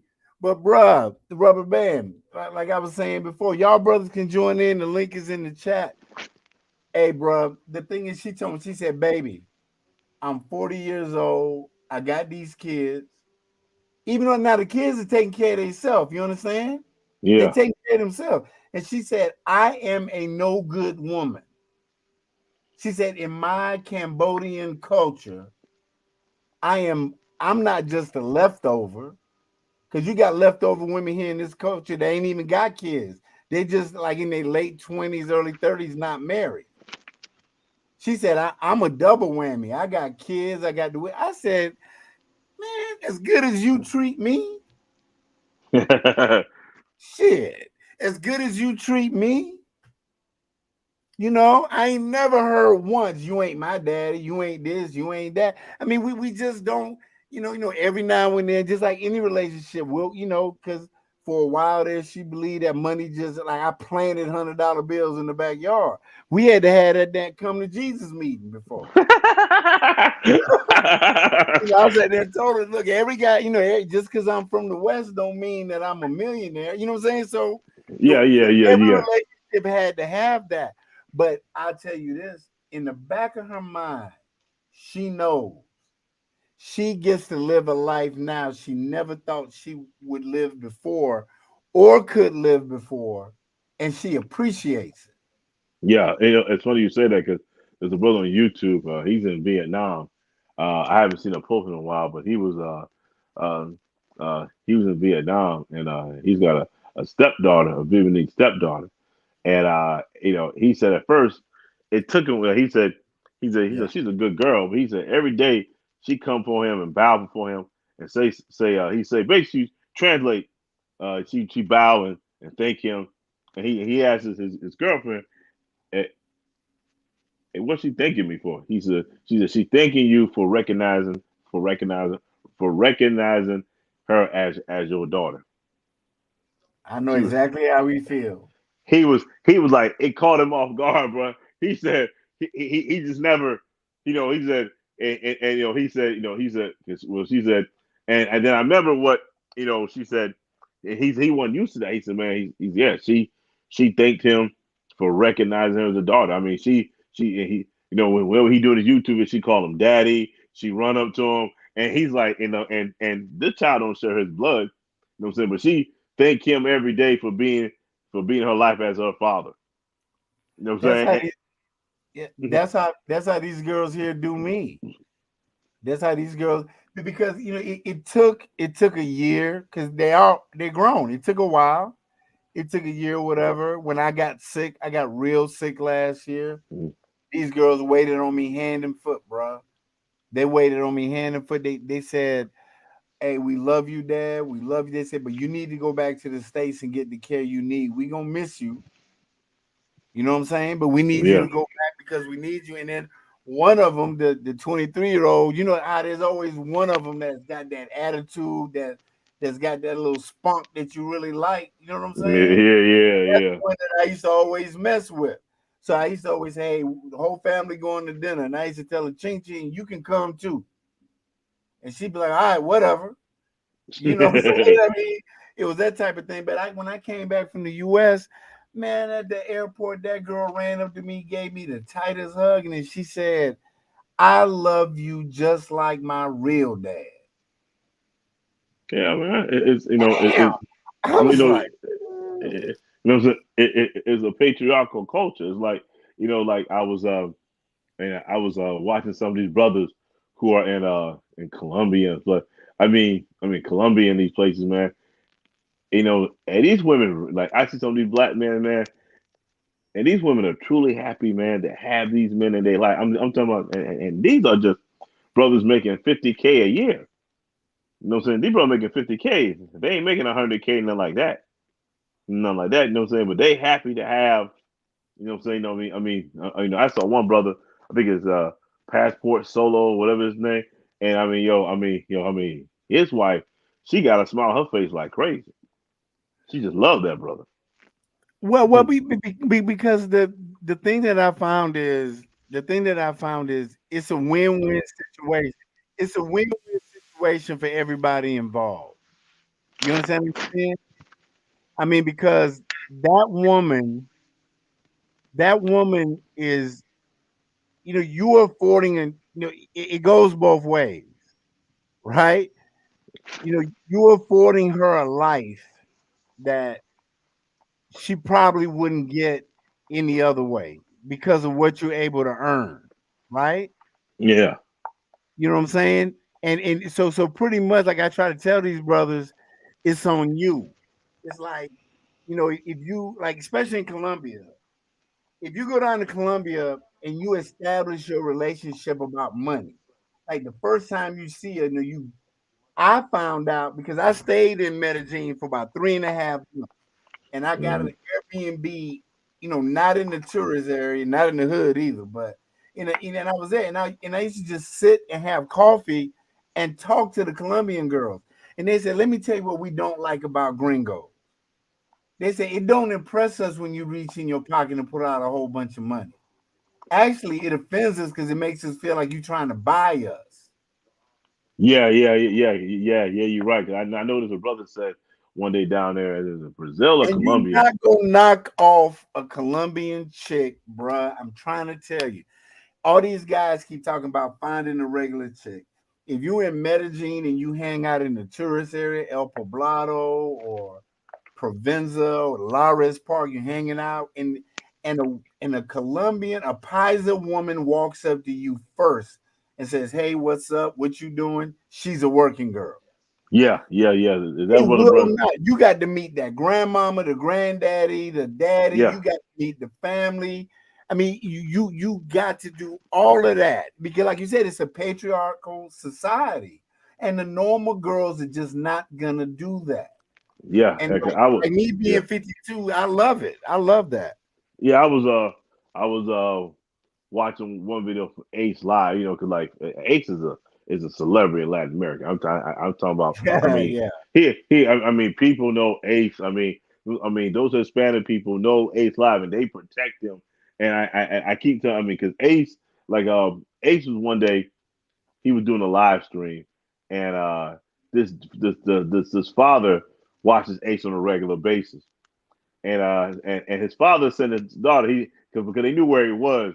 I think he was in Byron Kia, and so they knew Yeah, yeah. exactly where it was. So he sent his daughter, look, he sent his daughter, look, go see can you catch him and invite him down to the birthday party. So they send him an email. Then they send him an email real quick.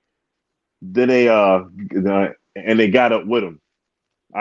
So Ace went to the Ace went to the birthday party live stream, and I'm That's watching this, and I'm watching this man. He's meeting the father talking, and he came to the house, and the father had four fine daughters. I mean, each one was bam, bam, bam, bam. I mean, just crazy bad. After this, I said, look, you know what I'm saying, I said, this dude didn't invite this dude for no birthday party. You know what I'm saying? I said, this guy invited him to pawn off one of his daughters on him. I'm watching this. They're not stupid. Yeah, and I'm They're watching this. stupid. Yeah, and you know, I said, everybody tell like, hey, you ain't there for no brother, homie. You know what I'm saying? You know what I'm saying? You know what I'm saying? He there basically. He got his daughter standing in front of you. Pick one. Audition. Pick one. Hey, let me get this comment. CNICU. Many tech companies are laying off, as they say, are fake employees. Many are from the sisterhood. They live check to paycheck. Hey, dude. Again, blackdemographics.com. If you go back and look at it, and it's something that Rubber Band Man said earlier. Black women in the sisterhood statistically are number one in evictions. They number one in student loan debt. You know, they are living paycheck to paycheck. And again, it goes back to what Kevin Samuel said. Kevin Samuel said, you know, R.I.P. to the Godfather. He sat there and told him, winter's coming. The recession is coming. Winter's coming. And these sisters, like Rubber Band Man said, and you know, my man Mulatto Vanguard said, they're looking for a parachute. They're looking for a rescue plan. They want you to come in and take care of that kid. See, my thing is, I'm not going to be a hypocrite. Here I am in Cambodia with a woman with kids. But there's a huge difference. Yeah, she appreciates it. She appreciates it. The kids appreciate it. Yes. And more importantly, they were grown kids. I didn't come in here and meet no chick that had a 6-month-old. Hey, they be crying, I'll be crying. We're not going to have that. You know, that's just not going to work for me. But the kids appreciated it. It feels good for me because, and I'll share this personally with all y'all, I wasn't the best father to my kids before. You know, I got 4 kids, 31, 28, 23, 22. I got a great relationship with them now, but it also gave me a chance to be a father again. And now I got Cambodian grandkids. You know what I'm saying? It's like you create that life for yourself. When I got sick last year and had to come back to the States for 9 months, I damn near lost my mind, man. I couldn't I know, man. It's stressful, man. I can understand it, man. Because even with me, man, I'm here and I'm putting my stuff together so I can start traveling next year. Done next year. I got a place here, bro. Yeah. The first place I'm gonna travel to is I'm gonna go to this Native American site in Ohio called Serpent Mountain. I've been wanting to go there for a couple years, about the size of 2 football fields. That'll be my first place I go to done domestically. Then I'll start traveling next year. But it's you know, you got to remember too, a lot of these what the brother there said, CNICU, you know what I'm saying? A lot of these jobs are the DEI jobs, diversity and inclusion jobs. You know what I'm saying? Okay. So those jobs are being you know what I'm saying, those jobs were lobbied by BlackRock. BlackRock is a hedge investment firm. All I right, so heard about them. They're like the biggest, period. Yeah. Well, it's a lot of people behind that. The World Economic Forum is behind BlackRock. Well, so BlackRock buys into every company, and they try to get their people into board positions or CEO, and they push the diversity, equity, inclusion. All right, so that was being pushed in Netflix. The Disney's going through it now. The worst is Disney. On Netflix, the Netflix, uh, it didn't get too deep into Netflix. When Netflix had that employee protest, you know, what I'm saying, that's when because I think a year and a half ago their stock was at $800. Then their stock dropped to like 200. So they quickly started to clean house immediately. I mean, they started getting rid of those diversity, equity, inclusion, and like the brother said, a lot of those people were black women because black women are a 2 birds, 1 stone. They black and they women. So a lot of, like he said, those are fake employees. So you know, saying one thing about diversity, equity, inclusion, it doesn't make money. So they got rid of those. Now the one that company that's catching the hardest right now is Disney, because Disney, they're so embedded in there now. They're so embedded, and the rot has set in that you know what I'm saying, it's going to be a fight. It's going to be a fight to get them up out of there. But he is right. You know what I'm saying? Those jobs are the one they get rid of. Then plus you got these cities that are being ran by black female mayors. Okay, like Chicago. Atlanta was Yeah, what's her yeah, name? yeah. Lance Keisha Bottom. Land. Oh man, the one thing I have a problem with the sisters. The sisters are so desperate to get a black woman in there, an ABW in there, that they just throw. I mean, they elected. I mean, come on, her Lightfoot name. in Chicago. Oh yeah. I mean, come on. The chick name is Keisha Lansbaum. That's not like a stripper name anyway. So I mean, in less than 2 years, Keisha Lansbaum ran the city into the ground. It got so bad that Buckhead was about to leave the city. That's Yeah, all bad. yeah. Like I said, I was there all last year, bro. Hey man, because I live over on the east side. I got a house in Decatur. Yeah. But my laptop, I had a brand new MacBook, and one of the ports was bad, so I had to take it up to the Apple store at Yeah. Linux. Bruh, like I told you, I hadn't been back in 3 years, man. Linux was what, man? Dude, I ain't never. There were more police in Linux than they were on the street. Man, they had canine units up in there. They had armed policemen at the Apple store, Gucci store, Louis store.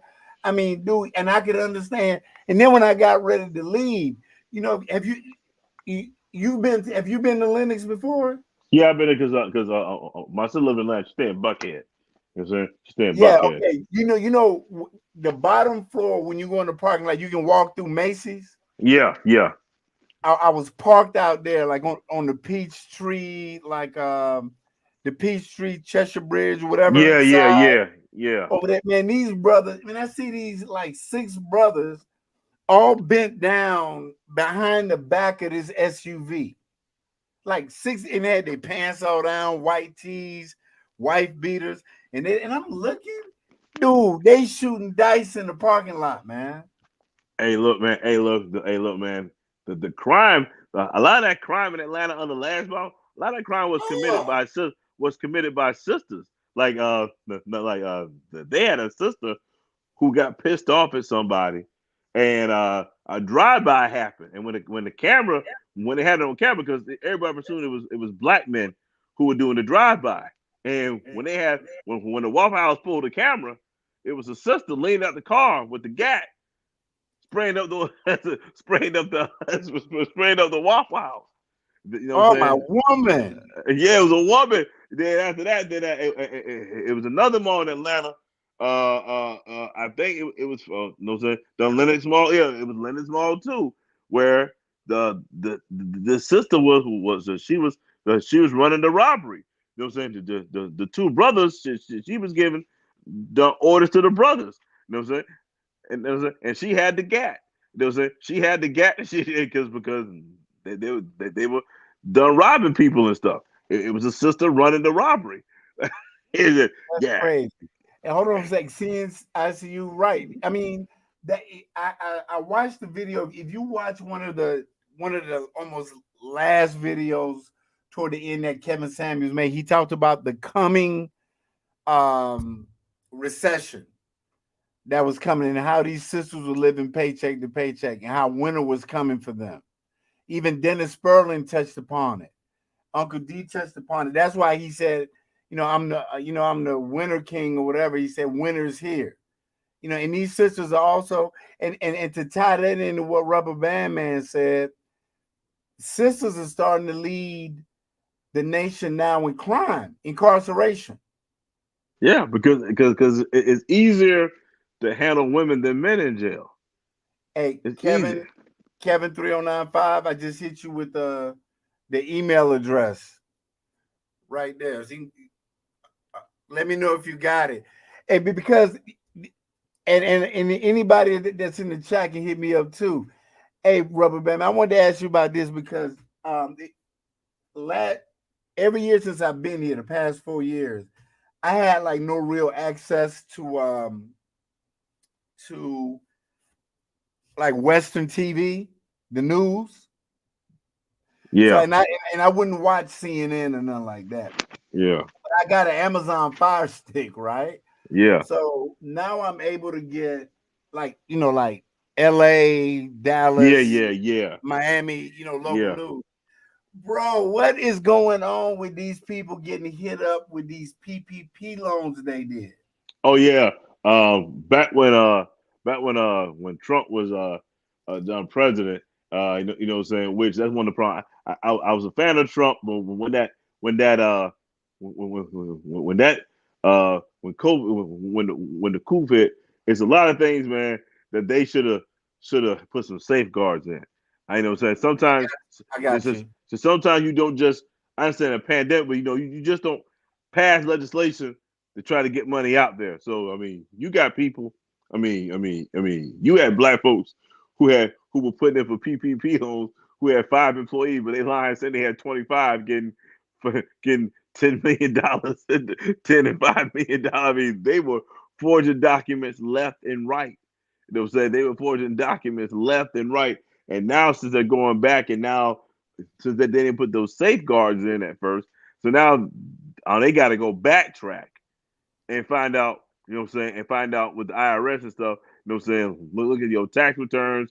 Then they do an investigation. They got to find out where that money goes. I mean, you got a couple. They were out of Memphis, man. They had a small cleaning business, 5 employees.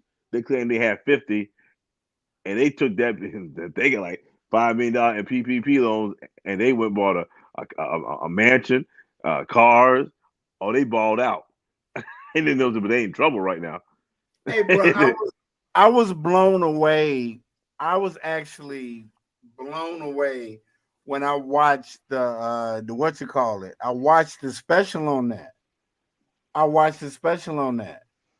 Because I was like, they were going knocking at some they were going knocking at some lady's house. You right, brother. Sister did not, but they don't believe nothing. Like you said, they don't believe fat meat greasy. But I bet you they believe it now. And they were knocking on the lady's door, bruh. And they were like, "Hey, you got something like $235,000 in loans, and you don't have a business, and she wouldn't come to the door." So I'm like, so I guess they thought that there would be like they wouldn't have to be accountable for that money. No, but yeah, because you got to remember too, man. Mr. Charlie has not ever made this on this ABW accountable. Only on select terms when she starts bothering him. So when she starts bothering him, then he holds her accountable.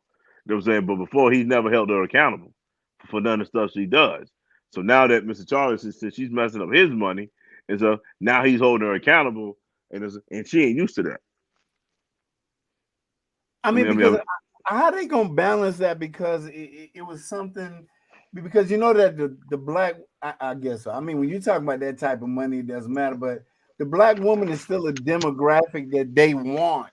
And that Kevin, you're right. Sisters are expecting apply relationships with men here and now because financially, yeah, they've been running their mouth, wouldn't be quiet. They just couldn't do it. Poly relationships. Now I understand. It ain't so much about being poly. It's like they need to compile all them paychecks into one house. But see, these broads have been poly already. They all been sleeping with the same man. They all been sleeping. Like I said, my ex girlfriend, her brother-in-law, man, this guy got 4 kids back in Island. He from down there. He got 4 kids by different women down there. Then he married her sister, got a kid with that one. But even I see on him, man. These broads already shaming dudes because, like Kevin said, Kevin said 50, like the black demographic, the CDC said 55% of black men are single with no kids. Okay, 30% of black men are married. All right, that means that means that these broads are sleeping with a very small pool of men and having babies by that small pool of men. And over again. Yeah, and that ain't it's not projects. It's college educated women too. You know what I'm saying? College educated too, because Dun King Sigma did a story last year of this chick in Atlanta. So she was a lawyer. She was a corporate lawyer. She was on the path to become a partner. You know what I'm saying? She stayed in Buckhead. Had a nice. She making about 200 grand a year. Just I think she had like a like a $90,000 condo and stuff. $90,000 condo in Buckhead, nice condo, and she messing with a Pookie. You know what I'm saying? And she went with a Pookie. And I guess to get to that next level, you know what I'm saying, she got to get rid of Pookie. But see, sweetie, you can't get rid of Pookie now because Pookie in Buckhead, Pookie living in a $90,000 condo. You know what I'm saying? You know what I'm saying? Freaking Pookie, lounge around you can't get. So Pookie got mad and shot her. Wow. Yeah, freaking Pookie got mad and shot her. You know what I'm saying? Because she trying to kick Pookie out. Yeah, I mean, you got Derek Jackson. I mean, come on. I mean, Derek Jackson done got some of these chicks pregnant, and none of these chicks put them on child support. Why? Because at the end of the day, you know what I'm saying? D bras figured they got what they wanted. They got a chance to make with a 6'6", 250-pound, cockswole black man who's so-called handsome and stuff. You know what I'm saying? Who's fairly intelligent. You know what I'm saying? You know what I'm saying? And a lot of them don't care. They don't care. Oh, you know what? I got what I wanted out of them. You know what I'm saying? I mean, but the rubber gonna meet. I mean, the thing about it, man, is that the rubber gonna meet the road sooner or later, man. I mean, these evictions, these landlords ain't playing around, man. You know, they putting them out. You know, and the job market. I mean, what they gonna do? Because I mean, for me, the way that I looked at it is, I don't have a lot, but I ain't even got a car payment. You know what I'm saying? I got retirement, disability. I got social. I'm doing okay, But and you I'm got also peace of mind. living in a country where the exchange rate is 4-1. Yeah, but see, you got a peace of mind. You got a family that loves you and adores you. You know what I'm saying? Like you said, you got a comfortability level that most people would probably kill for. You know what I'm saying? You got a comfortability level, man. You got Yeah, comfortability I level. didn't even really. I ain't gonna lie to you. I gotta be real. I gotta be honest with you. I didn't even really look at it that way. Coming back last year was an eye opener to me. When I came back and I had to live in Atlanta for a year, after having been gone for 3 years, I just could not. I couldn't. I couldn't understand, man. I was like, "What's going on?" Even the ladies that I knew. I mean, I had never messed with them. I got good female friends. They were crying on my shoulder because these women, if I'm 52, these women at least 46, 47, 48, you know what I mean?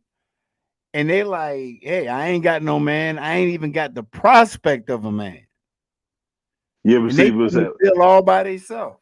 I guarantee you, you know what I'm saying? They do the same thing like my ex. You know what I'm saying? You know what I'm saying? They broke up with a good man, thinking they can get better, and realized when they got out there, they got ran through a couple times.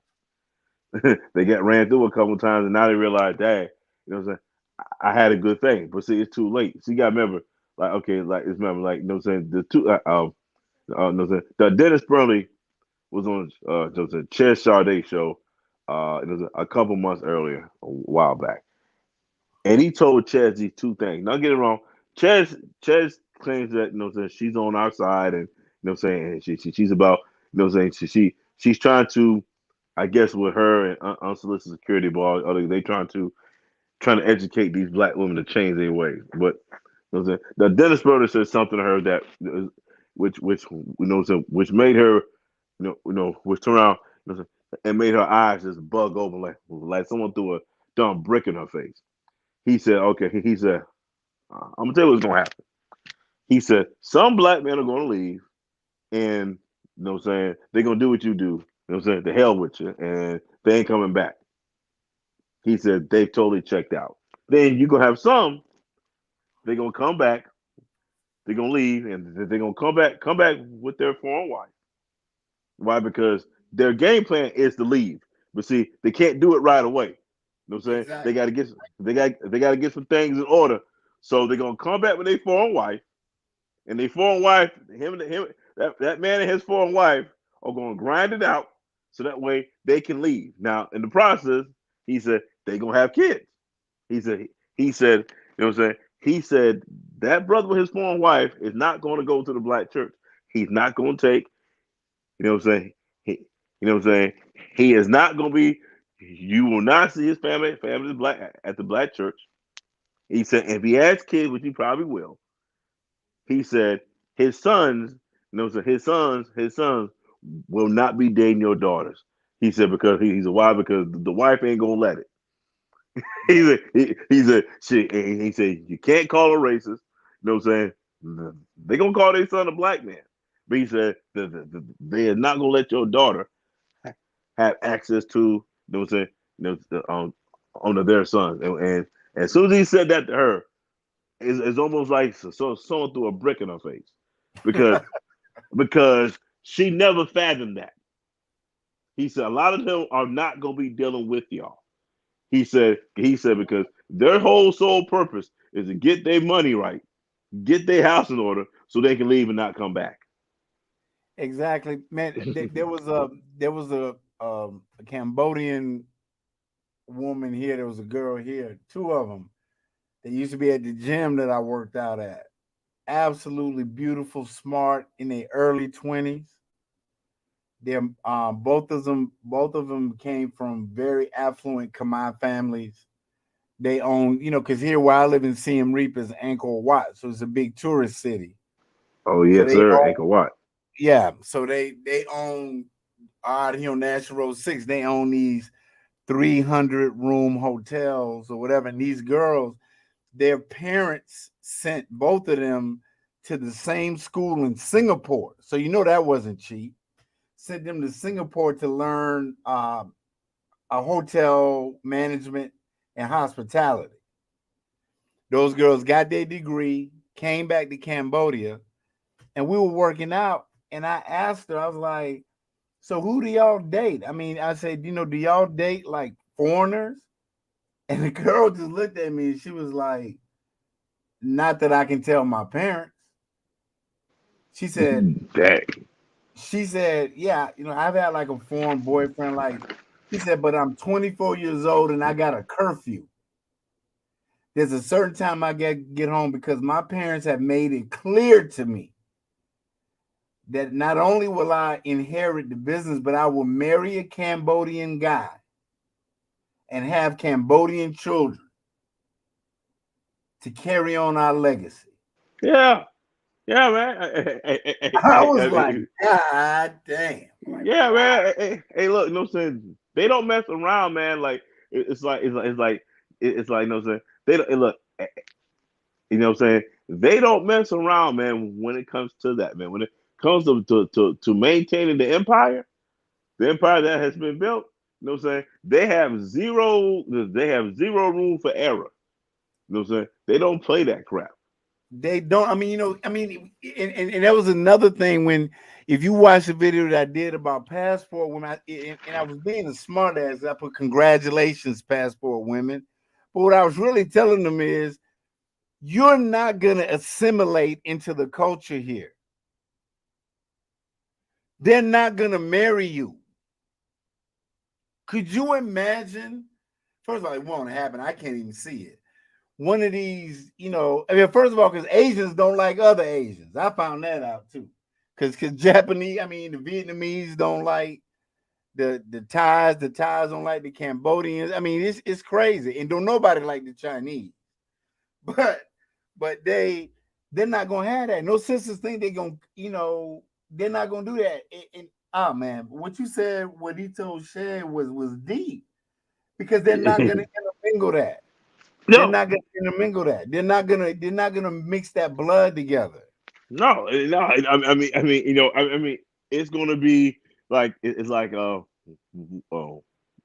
Mad Bus Robert said. You're gonna have the non-traditional black community. You're gonna have blackish. Blackish. you gonna have blackish. Why? Because I think about that show. Okay, study that show, man. Because why? Because you know what I'm saying, they didn't put that show out for a reason. Now, you know what I'm saying, that show was telling people supposed to be okay. you got the black son who comes from a 2-parent black household. You know what I'm saying? You know what I'm saying? Mom and dad still married. Okay? Okay. You know what I'm saying?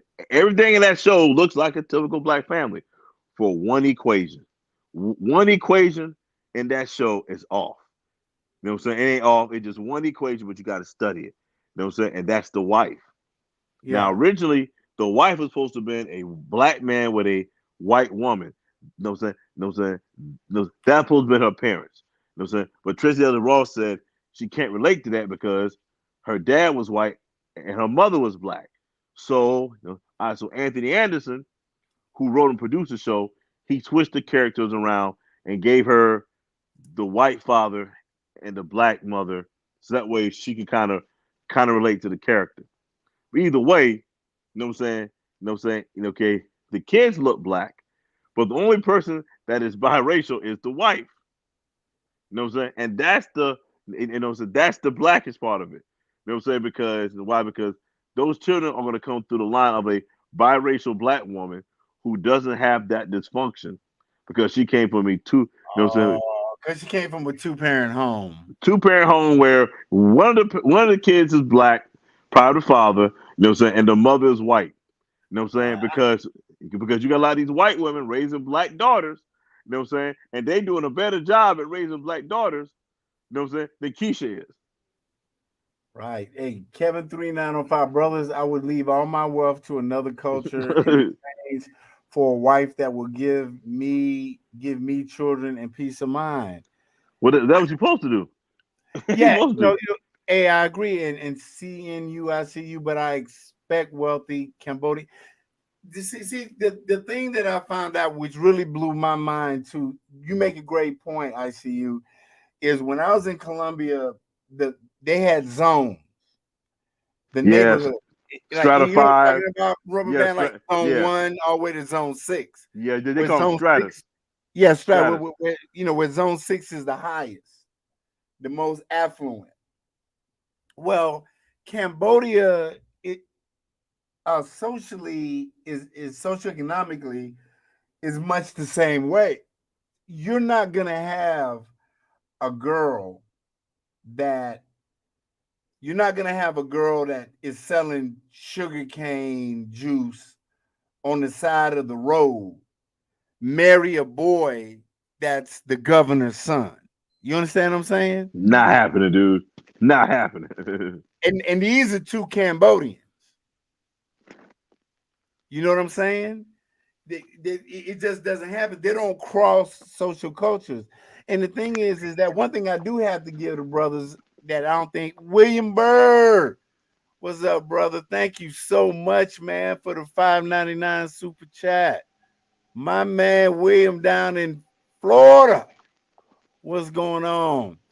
And the thing about it is, thank you very much. Thank you very much. It's the fact that one thing I got to give to brothers, especially the brothers that are in the military, we have a way of, we've already been to foreign countries and we've been the odd man out. You understand what I'm saying, Rubber Band? We've been the odd man out. So I know that when I come to Cambodia, they don't call us gringo, they call them Bahrain. Yeah. So when I go with Sim to go meet her family, and like her oldest daughter is married to a very affluent Khmer family. So my son-in-law, father and mother own a couple of restaurants. I mean, they're very connected politically. And I remember going to a party that they had for them. I'm talking about, they had the chair cover like a wedding, right? Big ass tent. They had the waiters and all of this. And I'm sitting with my girl and all that. And the daddy, Rubber Band, the daddy. I look up there and I see my son-in-law's mom and dad, and I see the mama get up and come walk towards me. And she, she grabbed me by the arm and made me go sit up at the head table. And she said, well, you sit my husband wants you to sit next to him, because that's where the men of respect sit. And that's the type of shit that you don't turn down. You know what I'm No, saying? no, no, no. I say if you get that type of like prime example of I think it's the Kirika Jones, one of the knights of SYSBM. His brother, his uncle, cousin, one of them is prime military, and so he got his degree in agriculture. And he did this thing. He did his passport to Don Malaysia. He met a Don Malaysian chick, and saying so he's dating her. And over there in Malaysia, they don't call them farm; they call them plantations. Yeah. So he on a pineapple plantation, and a huge one, and the father and mother got all daughters. You know what I'm saying? And he was dating the daughter, and guys, he's looking at Mariner, and so the father pulled him to a side one day at a family function, and he took him to a special room. Like they got he got your man cave. He got his little man cave, and he telling son-in-law, "Hey, look, I got 4 daughters." He said, "I see you intent on marrying my daughter." He said before I do that, before I get my permission, I need to train you up on how to run this plantation. Because eventually you gonna have to take this thing over with my daughter and run it. Because Yeah. and he told her, look, you got to give me basic grandkids right away to keep this thing going. Like, dang, you know what I'm saying? Again, and then Kerrigan said, he said, Pop, the father started preparing the son-in-law to get ready to take over the plantation. You know what I'm saying? And something if he passed away.